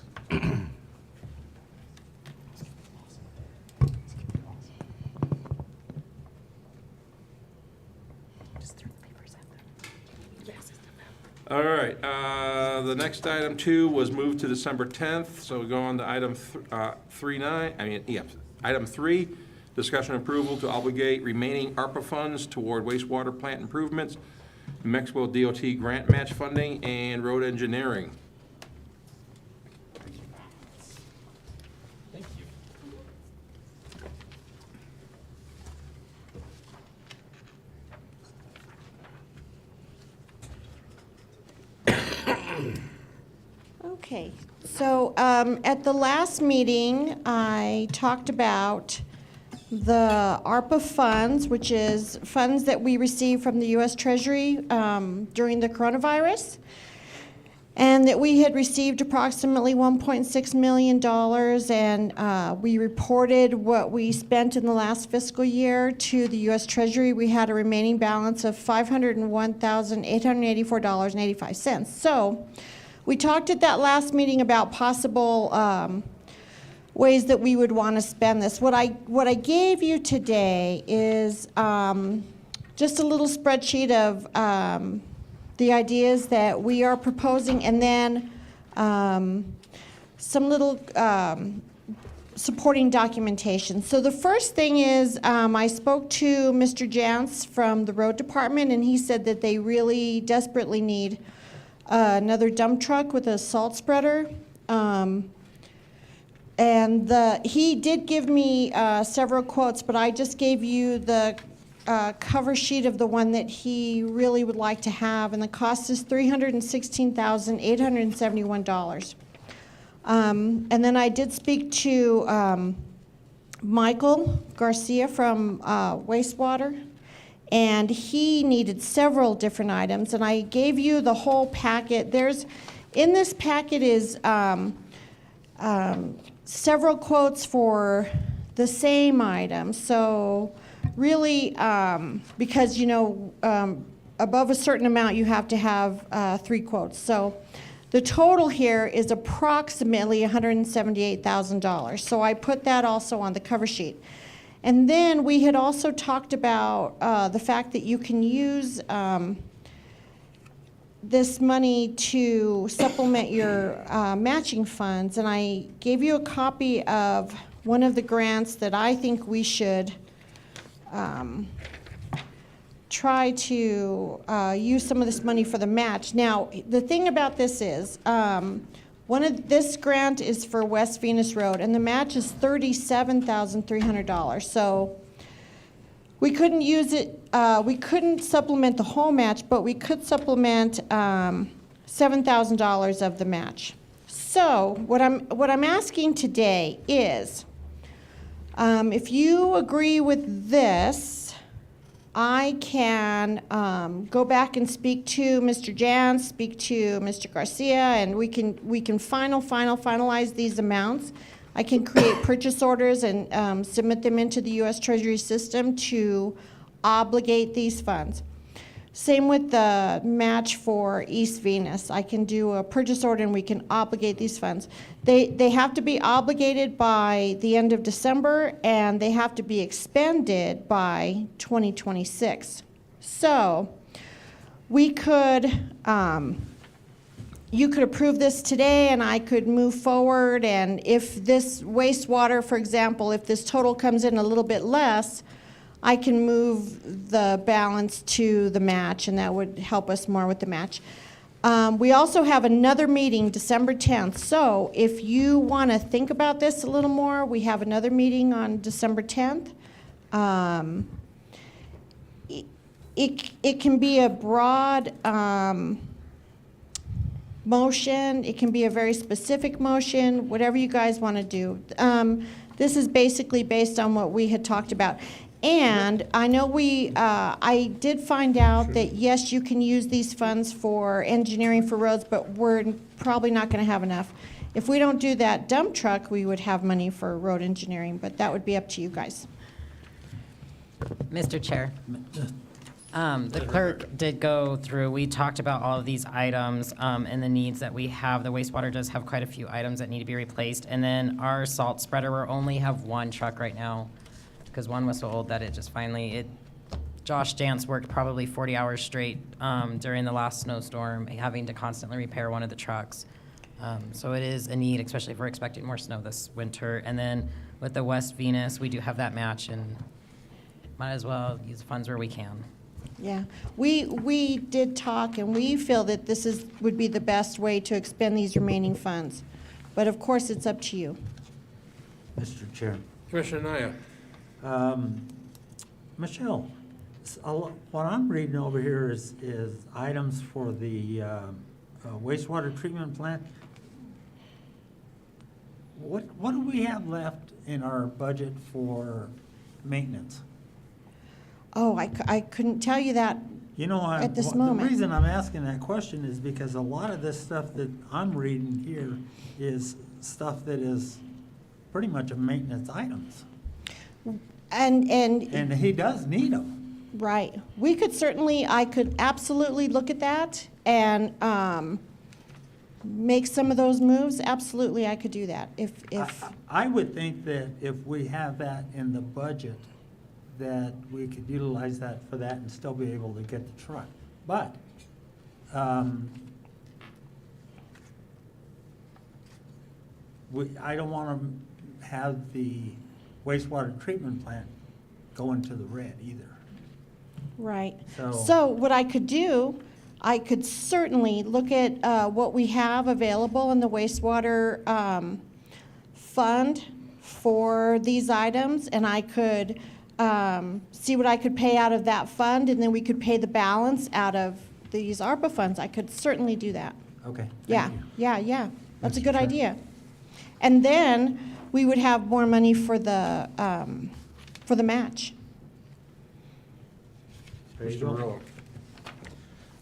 Mr. Chair, I move to approve the remaining ARPA funds towards wastewater plant improvement in Mexico DO grant match funding and road engineering. Can it be road equipment? Can I- I yeah. apologize. Road equipment. Great, I'll perfect, second. perfect. All right, any discussion? What was the I motion? will continue to look for money for getting that engineering for Horton. Yeah, we can budget that in as well for Yeah, 'cause that's Mr. gotta Chair. be about 80,000. I believe we already have a grant for that, but I'll double check. I know we have one RTPO that we're trying to get through, but I know one of the stumbling blocks is that we don't have any engineering numbers to give them to give us the grant. We're missing that piece. Please, Mr. Chair, because I'm pretty sure the clerk and I just had a grant come through that was for roads. Wasn't Horton on there? We'll double check, just so you know how much you want to look for. We'll let you know how much we have. Okay. Any other discussion? Mr. Chair, Ms. Jones, clarification on the wastewater treatment plant. The total amount was 178? Yes, but as I said, I gave you the whole packet he gave me. There's several quotes in there, because for many items, you have to have 3 quotes. So once I get the approval from you guys, I will sit down with him and we'll just get to that finite number. And then I can look at the budget and see what we can pay for out of here from the budget, and then we can move the remaining money to the match, Okay. if that's agreeable with your motion. It's agreeable. I'm sorry? It's agreeable. Okay, thank you, sir. Another thing too, on that match, we also need to, part of that match is we gotta calculate the money that we put in as far as manpower hours. Because all the time and materials and work that we put into it, that value goes towards the match. I'll double check if if some of this can be in kind is what you're referring to. Right? You're referring to that as in kind. And I'll make sure, I'll double check and see if we can use that in kind towards the, Like you Towards said, the the match match. in that was like 37,000? yeah, it's 37.3. And So if we spend $18,000 in manpower and materials, that goes towards, I'll find out for sure. yeah, because when I went through that training for grants and stuff like that, that was one of the things that they were, pushing, that communities, they don't keep track of how much money the community spends, and they could be applying that to the match. Yes. And in some grants, you can use in kind, and in some you can't. But I'll check that. I'll check that for sure. Yeah, because we don't want Yeah, to, because basically, if we spend $18,000 out of our pockets with using our people, we get, in a way, we get that money back. correct. All right, anything else? Mr. Chair, Commissioner Naya? some of these items in here I see don't have a labor cost in there, and some do. So we have to be careful which one they choose. Talking about the wastewater stuff? Wastewater, I'm sorry. Okay, yeah, will do. Because that's in kind. Okay. If there is no further discussion, we'll move to the vote. All in favor? Aye. Any opposed? Let the record show unanimous vote. Thank you so much. I appreciate you. Thank you. All right, item 4, discussion and possible action, security of town buildings, Town Manager McCracken. Mr. Chair, we have recently been going through and assessing the safety of each building. Town Hall was the last one. I know this has come up quite a few times over the last couple of years, and installing additional doors was too much money. So I know the chief had the idea of just shutting these front doors and we could have a telephone, but now we have an intercom. I have seen that our administrative assistant, Tina, carries around like this little iPad thing. Yeah, I saw that during the luncheon. She can see, yeah, that's what it's for. So when someone buzzes on the door, she can see who they are and talk to them through that and is able to get the door open to see where they need to go. We have a lot of, I almost said valuables. Yes, we are all valuable, but I was thinking public, yes, confidential information and public records. And we're just trying to find a way to secure the building. I know the question about the library and how to secure that building has come up, or secure them inside the library. When we were at clerk training recently, we sat through active shooter training where someone had gone into the Clovis Library and shot multiple people there.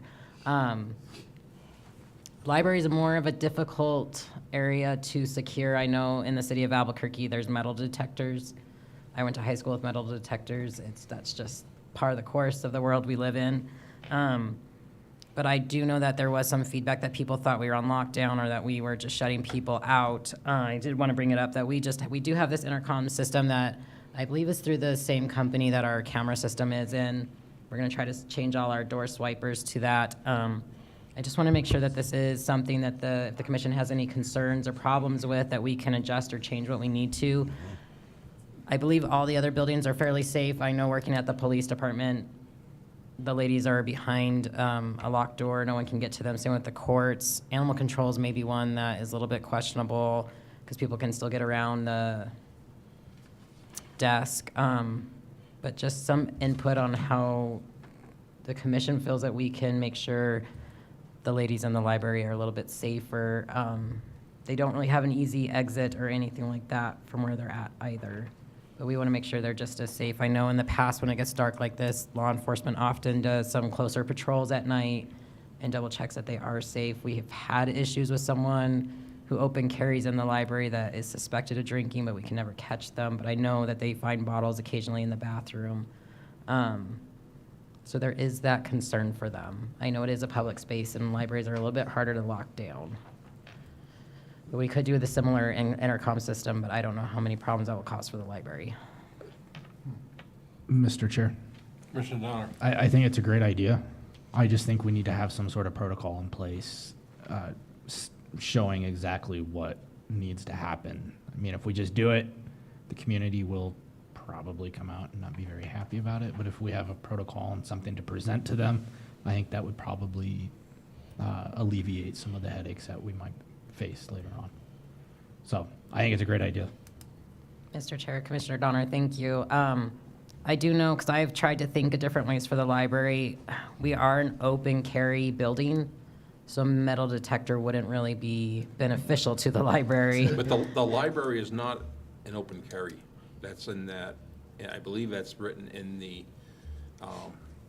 ordinance for the library. We can double check that, because I know that was something that was questioned, and if it is not an open carry, then metal detectors may be a better route to go. I just know if the doors are shut to the library, it could cause unnecessary issues where it's just, we want to make sure all our patrons are safe and that the staff is safe and our volunteers are safe.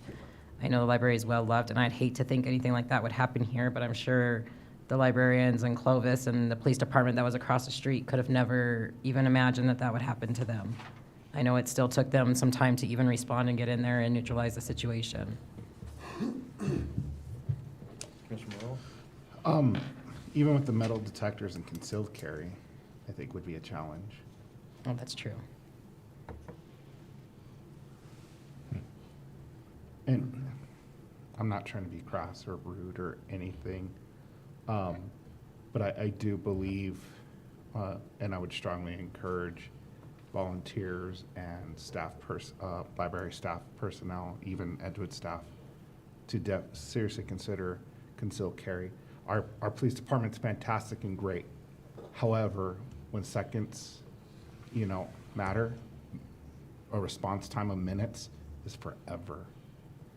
Mr. Chair, Commissioner Murillo, I agree as well, and I've talked to the chief about hosting another concealed carry course for staff again. I know sometimes I can't, this is horrible, but I just kind of leave my gun in my laptop bag. I know it's here, and I know if I need it, I have it. So I know that. We can have that discussion later about off person carry.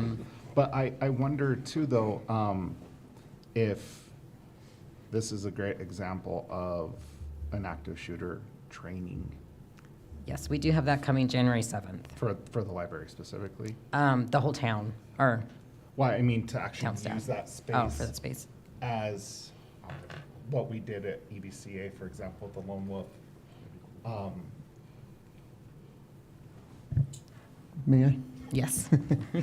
Mr. Chair, Commissioner Murillo, yeah, you're absolutely right. The purpose for this active shooter training is specifically for the admin staff and to utilize this building to see how the staff would react and exactly how soft of a target this building really is.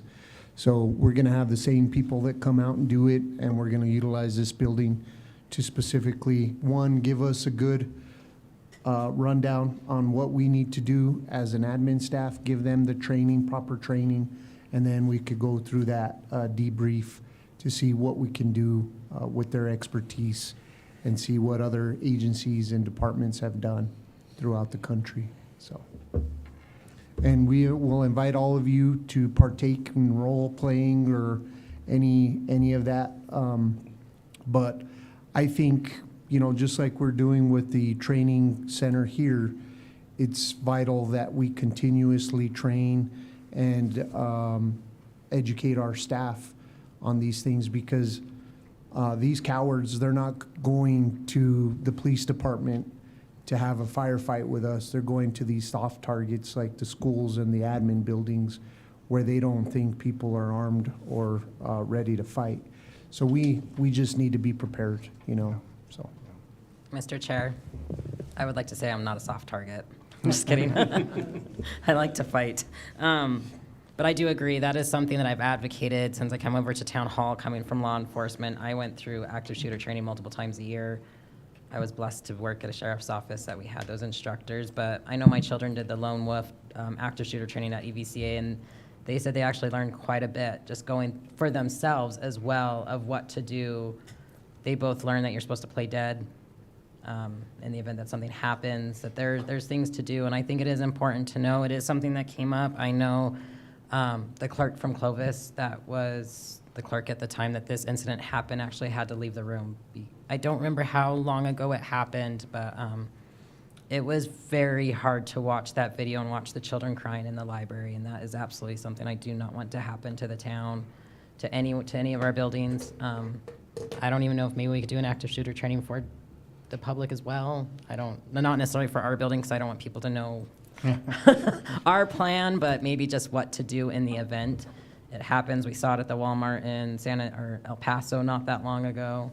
Well, I guess it was 2019, but it happens.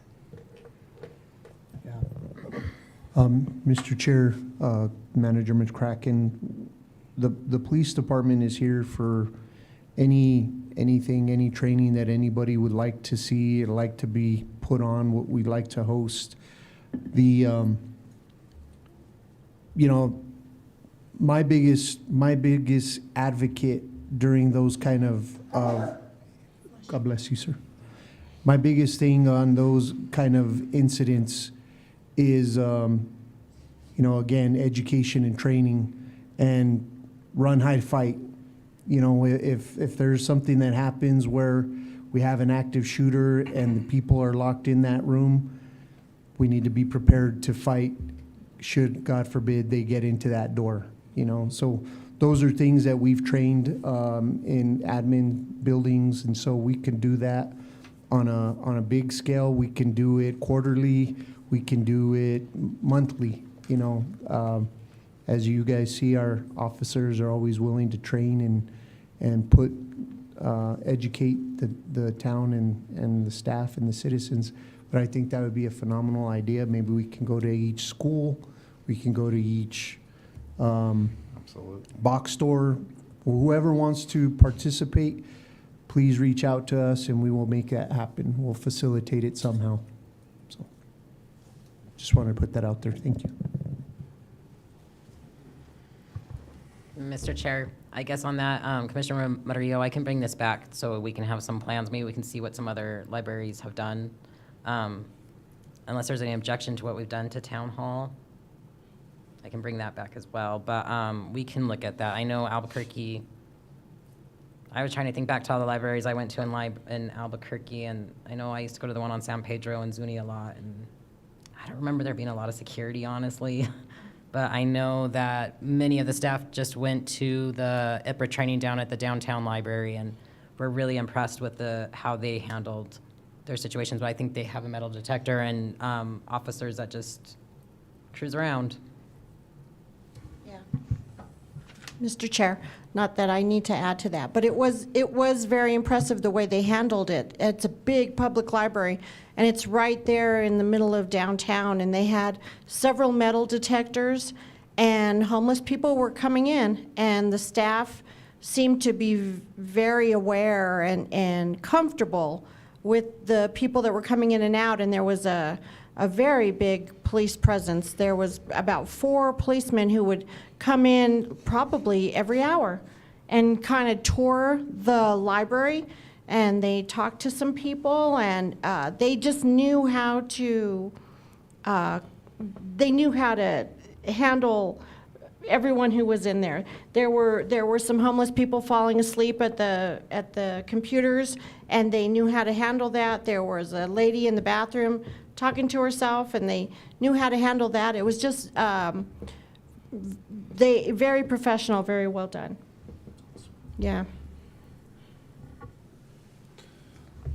Well, I know the security of our town buildings and our people is very important, and I understand that over the past recent time period, there's been some threats made to, I don't know if it was into individuals or just to the town staff in general, but we got to take all that serious, and we need to take every action we can to protect the people that work here. Mr. Chair, for the course of 2 years, I've probably had a few altercations with some individuals. There was one from the public that I will never tolerate anyone talking to my staff a certain way, ever. And I don't care how much bigger people are than me. It is something that has come up. I know I brought it to the commission before as well. I love our public and our community, and I don't mind any of the staff. I sure feels the same way. We don't mind dealing with the public, but no one should ever feel like they're intimidated or harassed either. So I do want to make sure that that boundary is there as well. As long as people know that there's a boundary, I think they're a little bit more mindful of it. But I do appreciate everyone's support. Is there any action we need to take on this tonight? Or just continue on the course that we've been going and continue? Mr. Chair. Just the library. I think one of the things that would be important as you start thinking about the intercoms is thinking about the signage. So as people are walking in, it's, oh, if you'd like to come in, please buzz in, and we'll go from there. You know what I mean? I think that's important. Mr. Chair, can I just say something, sir? Go ahead, Chief. I just wanted to thank IT Director James Reeder. When we started talking about this, we asked him, he and I did a quick walkthrough, asked him what we needed, told him what I'd like to see done, and it was done within the next couple of days. So, I mean, he jumped on it. We secured the door, and I think you can see the staff, especially the ones in the front, feel a lot more safe being in their environment, because they were really open, you know, to a lot of things that just, that door being closed, even it being closed, they were susceptible to all the violence or, you know, the open to the public. So I just want to thank him for that. True. And one of the nice things about this being an old school building is every single room has an alternative exit Yeah. to get out of the building. So no, I mean, you don't get trapped. Yeah. That's true. All right, we'll keep on working on that and keep us apprised of what you need to make the necessary changes to keep everybody safe. All right, next item is This discussion and possible action using the New Mexico Municipal Leagues and ending the open-ended contracts with current legal representation. Tom McCracken. Yeah, Town Manager McCracken. And Commissioner Milligan. You just became your own town. You don't, Tom McCracken. Mr. Chair, there are a few McCracken areas here in New Mexico, actually. I think there's one down in the South Valley and one in Espanola, actually. No relation to either area. This has come up. I know that Clerk Treasurer Jones had asked me why we don't use the Municipal League. Primarily, we do pay them, I believe she said $175,000 a year. They can do most of our legal representation. I know when I have worked with them on a few things, they subcontract to other ones. One of our lawyers that we have contracted is a subcontractor of the Municipal League. So if it was municipal related, it was free. That is an upside, because we've already paid for it. And just trying to minimize how many people we have that we're going to. We can always contract out to other projects like we have for looking into the water. Planning and zoning does have their own, but I don't think that impacts the governing body. I've gone to the planning and zoning manager when it comes to a land use issue, land acquiring. She is the one who's worked with us for the water, and we were able to get some of those contracts. But I know that I've talked to so this has come up with some of the other commissioners as well. I know Commissioner Milligan and I were on the phone the other day talking about just different issues, especially since he was one of the ones that was appointed as a liaison to the legal counsel, that we thought it would be best just to go through the Municipal League for now. I know we had discussed an RFP before, and that kind of fell off the radar.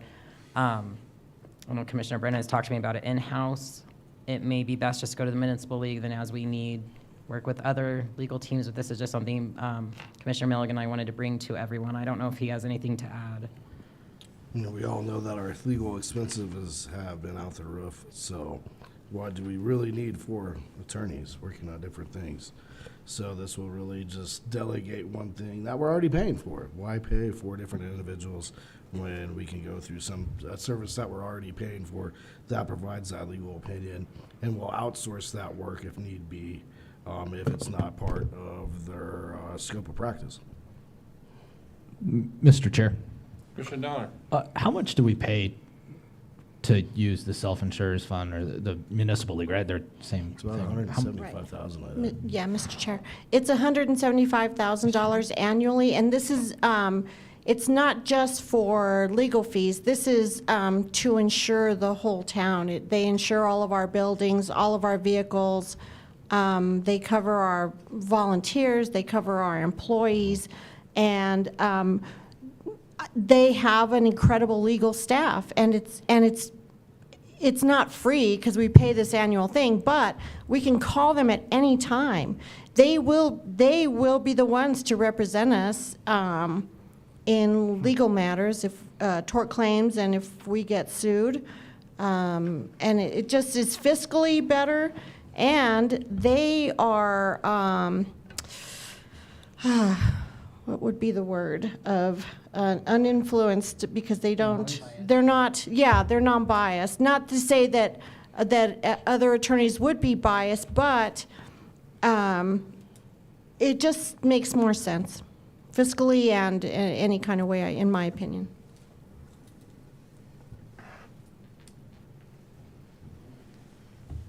Oh, Mr. Chair. Go ahead. And also, in my short time here, I've heard many comments from the public, just that they can't understand why we're paying all these legal fees and why we're doing what we're doing. I think this would hopefully cut back on a lot of that suspicion of why are we doing these things this legal way.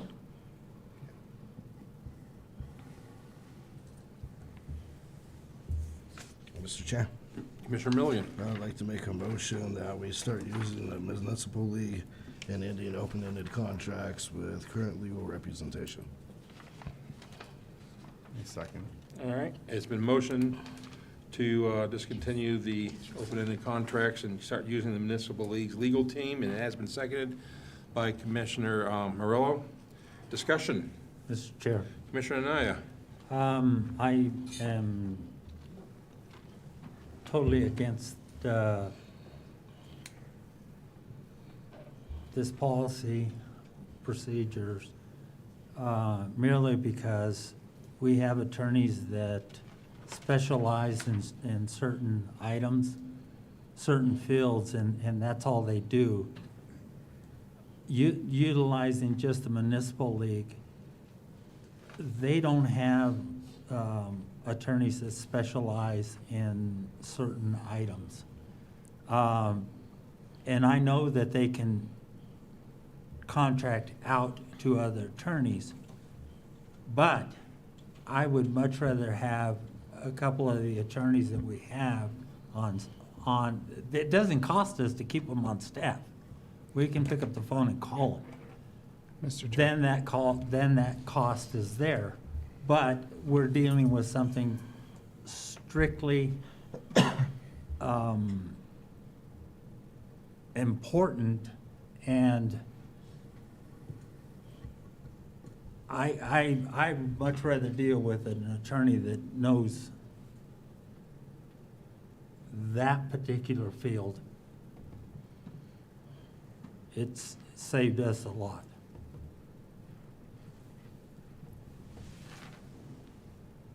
You done?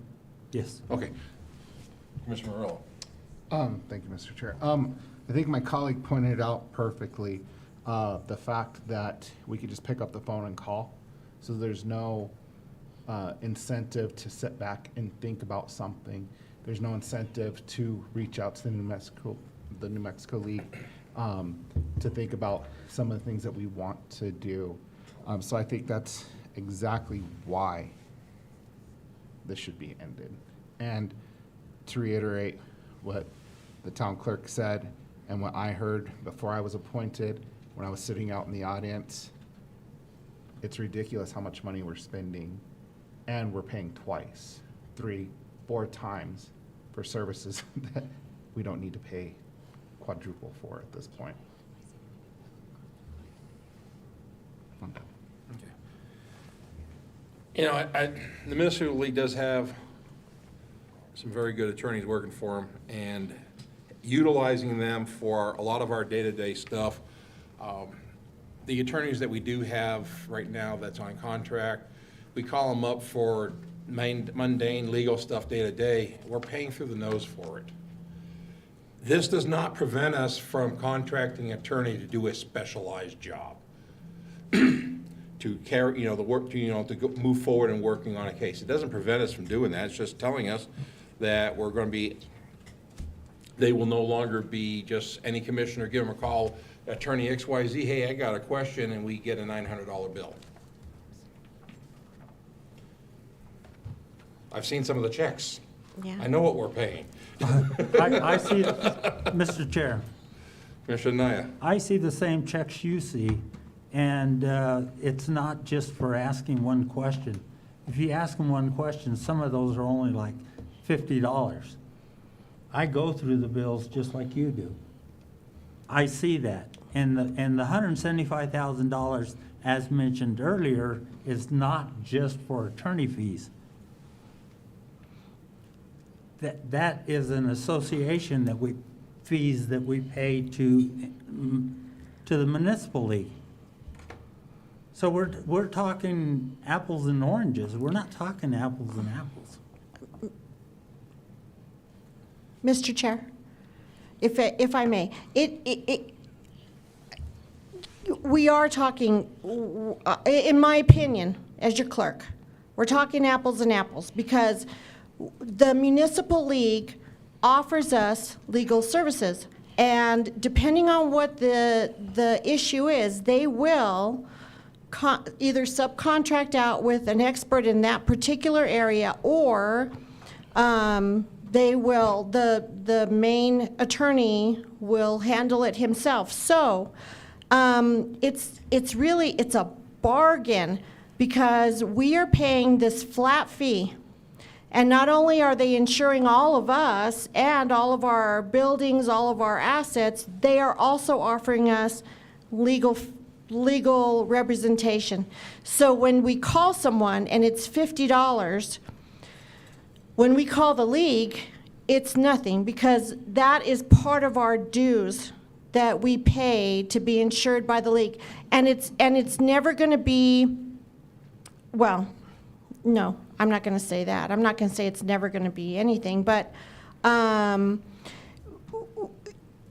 if we're paying this amount, we have to pay this amount, and a perk of this payment is legal fees.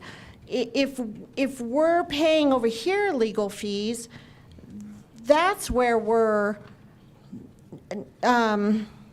not really always being good stewards of taxpayer money.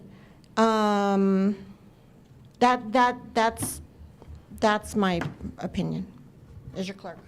Mr. Chair, I know last year, because we do an open PO for every legal team, and we try to break up the cost, and I think we actually reached $200,000 in legal fees last year. In one fund, yes. I mean, So I do know that we ended up having to do a bar and doing some adjustments, and we kept having to issue out more purchase orders. And I believe already for the first quarter of this year, we had almost surpassed what we had budgeted for.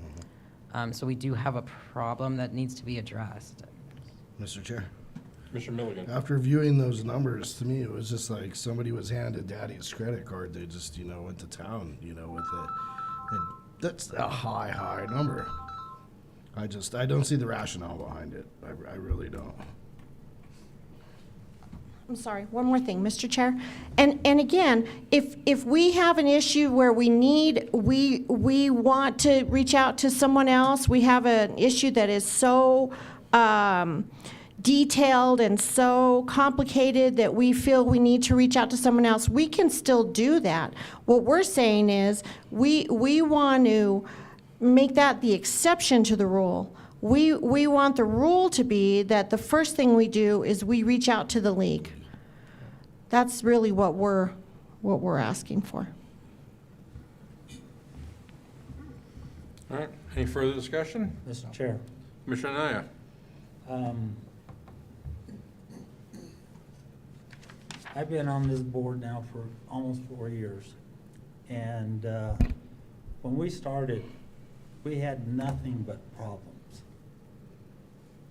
And we had to get the best attorneys that we could to save our butts. And we did that. And they were proven attorneys to help us.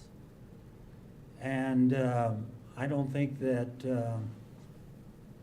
as a matter of fact, I know for a fact that I personally have called the municipal league on a certain question, and then I called another attorney for a second. And thank God I called for a second, because they were right. I personally, in my own business, have done the same thing. You don't get the cheapest attorney. If you get the cheapest attorney, you're going to get the cheapest thing. You're not going to win. And you're trying to protect the stewards. We're the stewards for the town. We have made tremendous strides and improvements by having the attorneys we have. Mr. Chair, I will speak on behalf of the appointed officials, and I think one other commissioner, that we recently had a very horrible experience with one of our contracted lawyers and have lost complete faith in going towards that person. We were given some very horrible advice that could have cost the town. So I have to disagree, Commissioner Anaya. There is one that I have dealt with multiple times that I have not gotten the best advice from and has caused unnecessary issues. Mr. Chair. Commissioner Merrill. I just want to point out something interesting. The fact that you can now use ChatGPT for starting off with questions when you look at legal things has been proven to be very effective.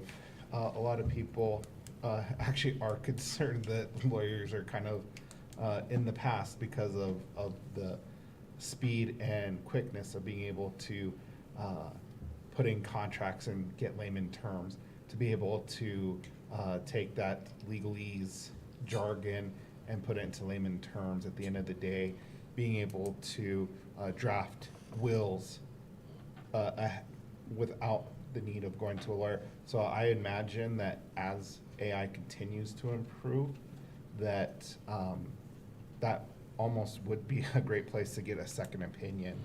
Not that I'm saying we should trust technology at the end of the day for everything, but that is a great function and use that has been discovered with that platform. So I'm not saying that we're going to go and use ChatGPT for all of our legal issues, but what I'm saying is it's a great place to double check information that we're receiving, able to get court cases, being able to get rulings from the Supreme Court or the appellates or the district court. So I'm not sure that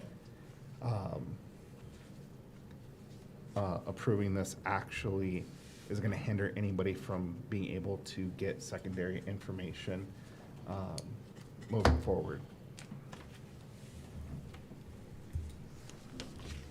All right. Anybody else that hasn't had a chance to speak? Want to? All right, well, let's move to the vote. All in favor? Aye. Those opposed? Aye. You mean nay? No, I oppose. Yeah, so you're saying oh, all right. I would have just. The question was, All those in favor say aye, all those opposed say nay. It makes it easier for the record keeping.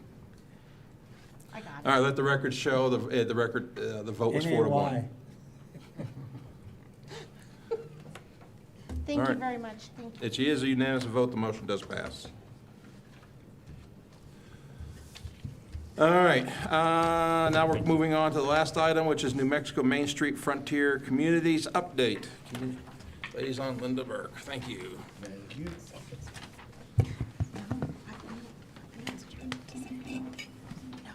Oh, thank you.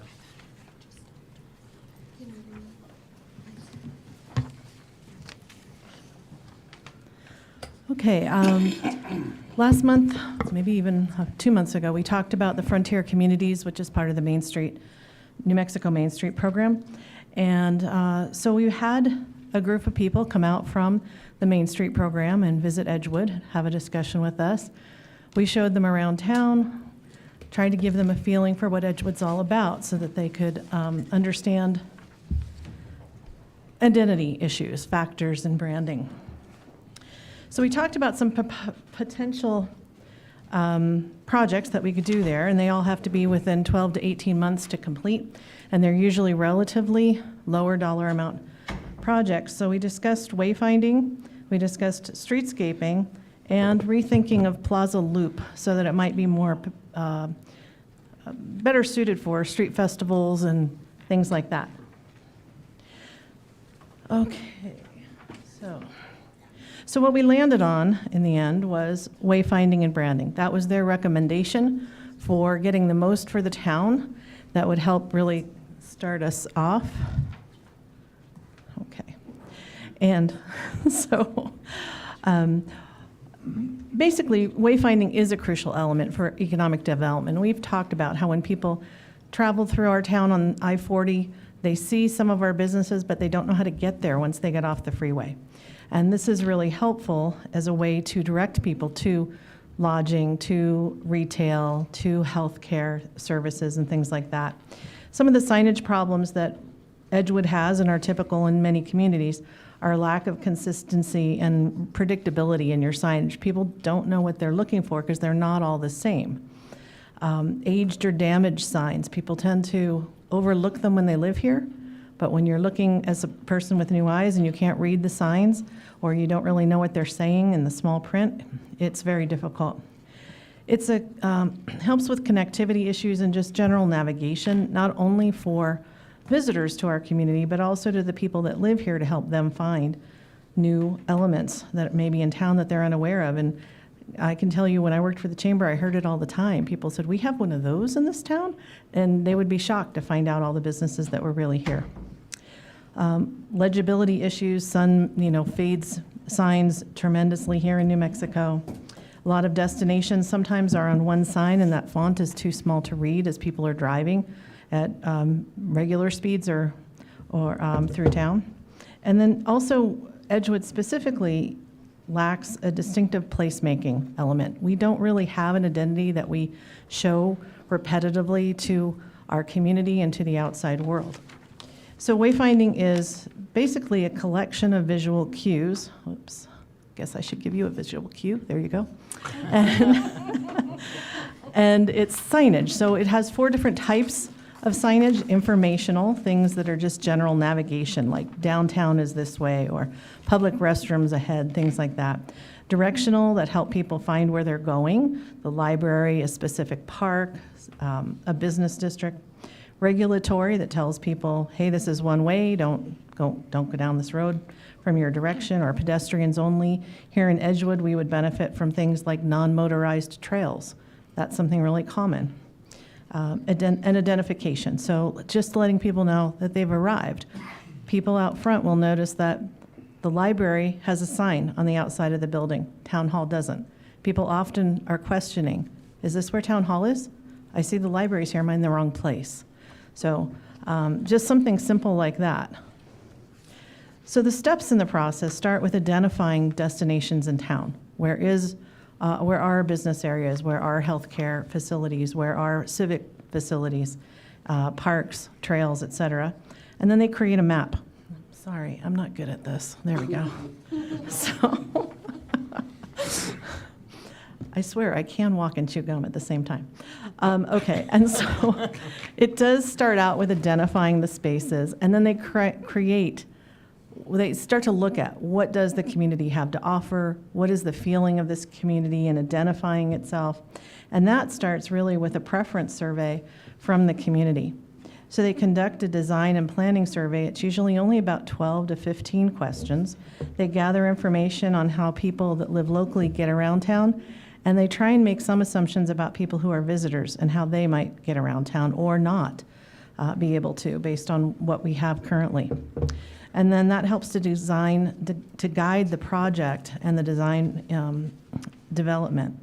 And it informs the process of the brand development as well. So as we're considering putting signs up, where we're going to put signs, it's also what are we telling people? What feeling are we giving them about our community? And so that establishes the aesthetic, which you can tell from many communities. If I were to tell you, let me think of a town. Grants, all the towns along Route 66 tend to have a Route 66 identity, amongst others perhaps. Some are more predominant. Tucumcari, which is one of the examples I'll show you, is very predominant, Route 66. And they reach back to some of their past history of Tucumcari tonight, and then they also continue with current things that are in Tucumcari. So the next thing is, this is just a sample timeline, typically 12 to 18 months from start to completion of project. So they look at the existing conditions, and they look at the inventory of signs that we do have. They make judgments and decisions about those signs. Then we are working simultaneously and continuously through most of the project on public engagement, so there'll be several public meetings. There would be the survey, and we're trying to gather that public input. Much like we did for the comprehensive plan, we would have meetings that would specifically talk to this kind of stuff, branding up for the town and wayfinding in the town, and what that image should be. Then they work on signage design and the intent drawings. And ultimately, we're working on the procurement plan, which I think for Edgewood would ultimately be a phased project. And that's the reason that wayfinding made a lot of sense. We can develop a system and use it over time. So we don't have to do the whole thing all at once. We can start with a particular area of town closest to the freeway and 344 most likely, so that as people get off the exits, they know where they're going. So some samples, these are some stylized wayfinding signs. These happen to be in Santa Rosa. And you can tell from the first one on the upper left, they're trying to emphasize their water, the blue hole, that it gives you that imagery. But they're also in the desert, so they've got the sun. So they're telling you sun and water is what Santa Rosa is all about. They're emphasizing those as tourism elements as well. And they repeat it over and over. You see the shape is repeated, the colors, designs are repeated. That's what that branding is about. And then down in Tier C, they wanted to emphasize the hot springs. That is what brings people to their community mostly. And so they wanted to have this feeling of kind of old New Mexico tourism and the hot springs as the emphasis. So they used a postcard on the side of a building kind of imagery for branding. So this is, we're going to go back to Tucumcari again. This is some of their brand essence. So what they really are hitting, and I'm not sure you can read that on the screen, it's pretty small. It's the legacy of the past intersecting with the promise of the future in Tucumcari. Tucked away in the shadow of the Tucumcari Mountains, our relaxed rural community is packed with vintage Route 66 nostalgia, Old West history, and wide open vistas. And then they invite you, so there's an actual invitation in this, in their material. So they invite to discover our stretch of historic Mother Road lined with classic neon and restored vintage motels. Much of their classic neon is restored. It's not the original, but they're going with their motif. They want you to explore their museums, their shops, they're world-class, they're telling you why you should go there. And then savor the local flavors. So they're encouraging people to stop there, whether they live there or not, to stop into town and eat while they're on their way. And then they're encouraging people to indulge in a sense of adventure and to experience small town charm and hospitality.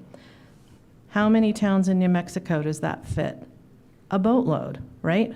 It's not too terribly specific, but it hits a lot of marks on here. And then you'll see some, on the next slide here, some of their collateral material that in branding jargon just means their brochures and handouts, items that they have. They also add the logo onto hotel keychains, beer mugs at their breweries.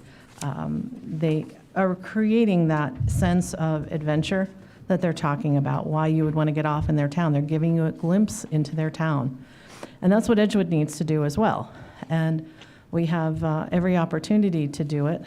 We just have not been able to capture, because we don't have the professional staff that deals in branding and marketing day in, day out to develop this. And so moving on. These are some of the signs that they came up with. These are also from Tucumcari, I believe. And so these are just directional. They don't have to be a lot. Part of the problem that you get with signage is visual pollution. Too many signs, too many different kinds of signs, not a consistent look. So when we as a town are talking about here's how you get around our town, we want it to look consistent. We want people to look for, in this case, brown signs with a red trim. That's what they've chosen. And that will tell people these are the town signs. In other words, these are reliable pieces of information. You can rely on where these are telling you things are at.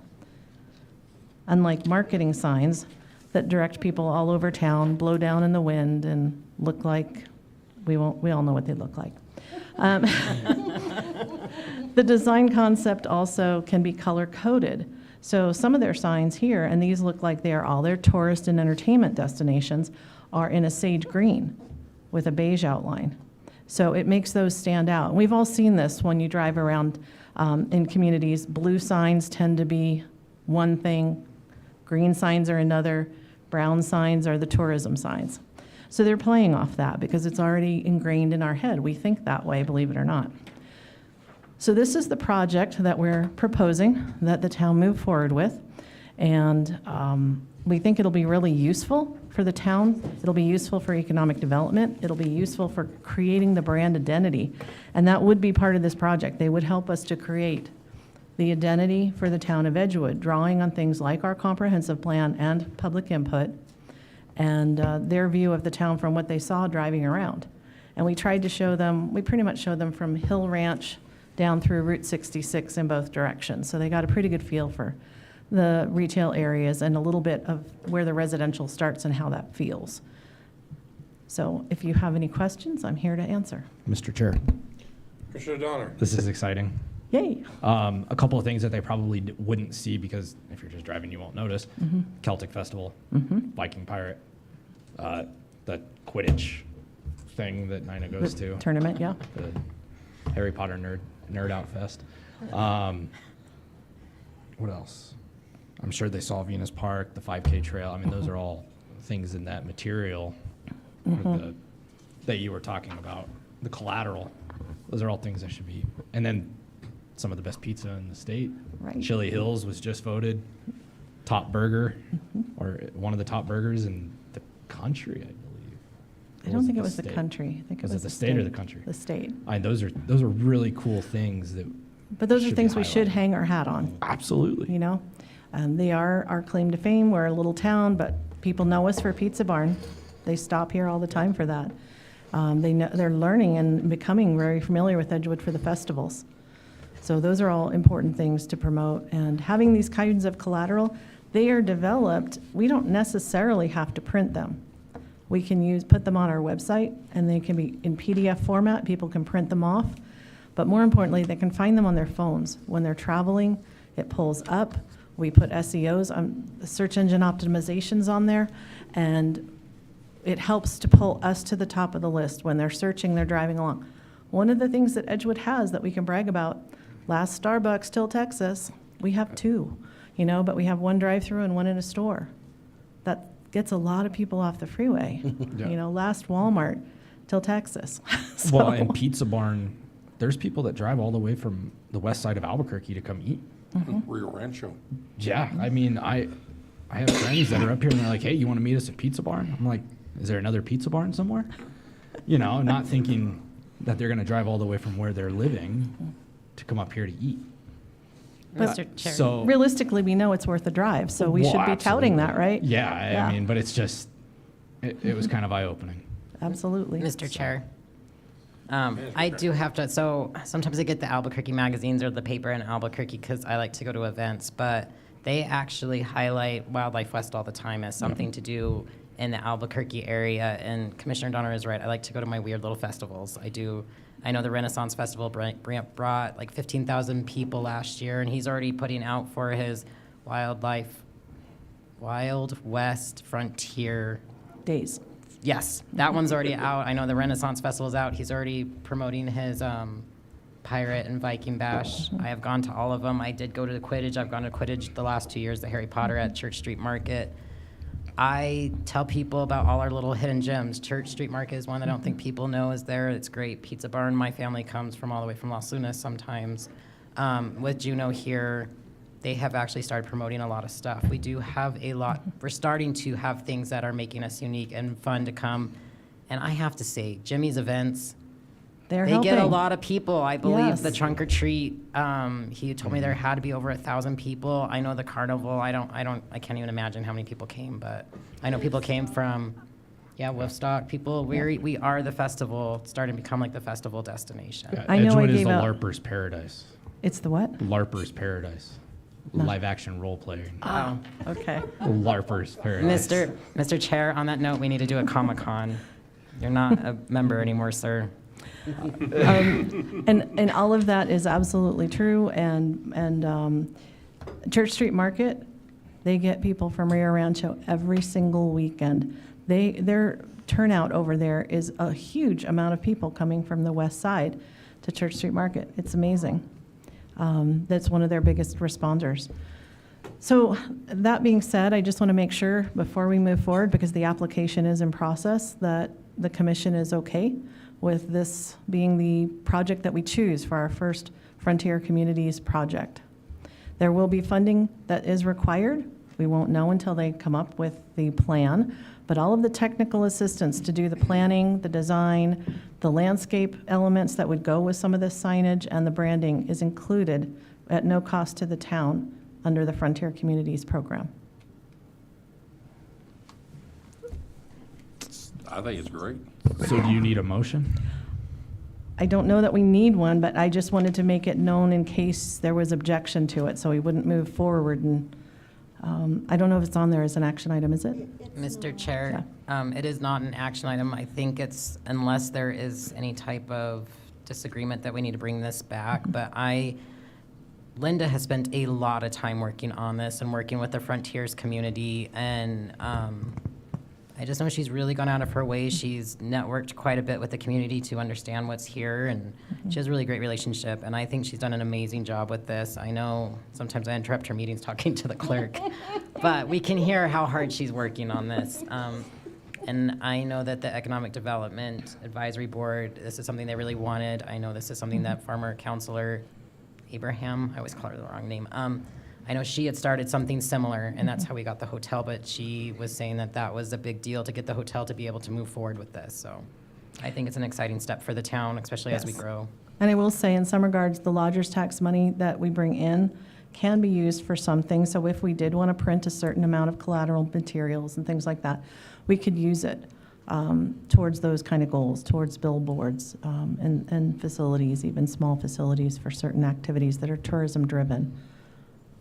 Mr. Chair, sorry, I'm talking so much, but we all sat through the lodger's tax, so we're coming off our DFA high here right now.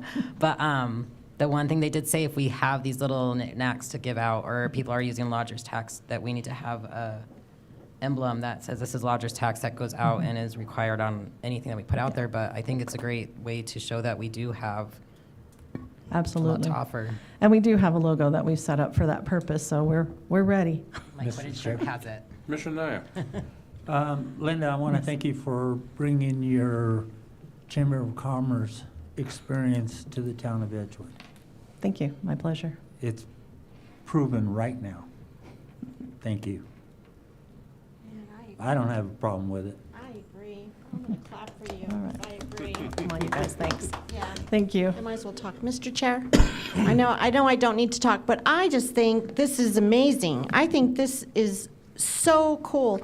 And as someone who's not from Edgewood, you know, my vision of Edgewood is that it is this like really fancy kind of upper town, you know. I just think that this is going to really be beautiful, and I did not know that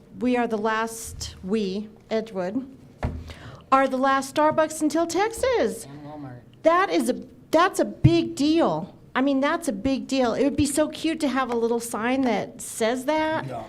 I really congratulate you and thank you for this, because I think this is going to be fantastic. So kudos to you. Thank you. We hope to put a lot of this on the new website too. So there'll be portions of the website that talk about, you know, if you're visiting Edgewood or you're new, moving here, relocating to Edgewood. It may not all be ready when it first rolls out because we just want to get it up and functional, but those are my intentions. I've got a list of things that I'd like to see on the website. So, all right, well, thank you. Thank you. Thank you. I know it's going to be great. I mean, a lot of the stuff that we have right now has been piecemealed together over 25 years. Because we were growing, you know, little town growing up, and you do what you can with what you got. But we're getting out of our little boy clothes and getting into our big boy clothes. Speak for yourself. All right, next item on the agenda is the closed session. I need a motion to go into closed session. All right, Mr. Chair. Commissioner Donner. I'd like to motion as promotion and roll call pursuant to NMSA 1978, Section 10-15-1H2, limited personnel matters, the discussion of hiring, promotion, demotion, dismissal, assignment, or resignation, or the investigation or consideration of complaints or charges against any individual public employee, specifically the town manager contract. And as promotion and roll call pursuant to NMSA 1978, Section 10-15-1H7, meetings subject to attorney-client privilege pertaining to threatened or pending litigation in which the public body is or may become a participant regarding pending litigation, specifically McGill et al., John Bassett et al., D101-CV-202000328. Second. All right, it's been motioned and a second to go into closed session. Any discussion on this? We will need a roll call vote.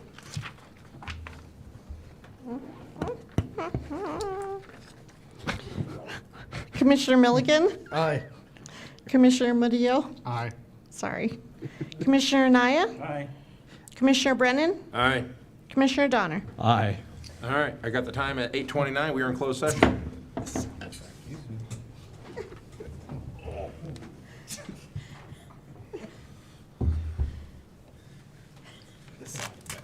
You can take the girl out of the rear town, but you can't take the rear town.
All right, I need a motion to come back in open session. Mr. Chair, Commissioner Donner. I make a motion that we come back into open session. All right, do I have a second? Second. All right, Commissioner Donner, motion to go back to open session. Commissioner Milligan seconded. And this will need a roll call vote. Commissioner Milligan, Aye. Commissioner Murillo? Here? No, Aye. it's to go back into open Oh, I thought you session. said roll call. I'm sorry. No, no, well, it's a roll call vote. Commissioner Anaya? Commissioner Brennan? All right. Commissioner Donner? Aye. All right, time is 9:32, and we're open session. I affirm that only items on the closed session were discussed and no actions were taken. I so affirm.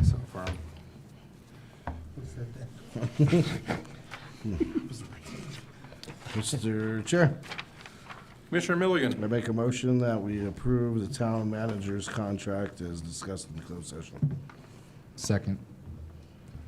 All right, it's been motioned to approve the town manager contractor by Commissioner Milligan, seconded by Commissioner Donner. Is there any discussion? All right, hearing none, all in favor? Aye. Aye, any opposed? Let the record show unanimous vote.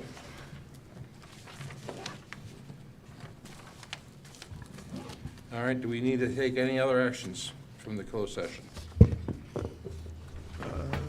None. All right. As soon as I find my damn page, here it is. Scratch 'em. All right, so we're future meetings, December 10th. There's a workshop at 5 PM here at the Town Hall. December 10th will be a regular commission at 6 o'clock. December 10th, a public hearing on cannabis ordinance at 6 o'clock.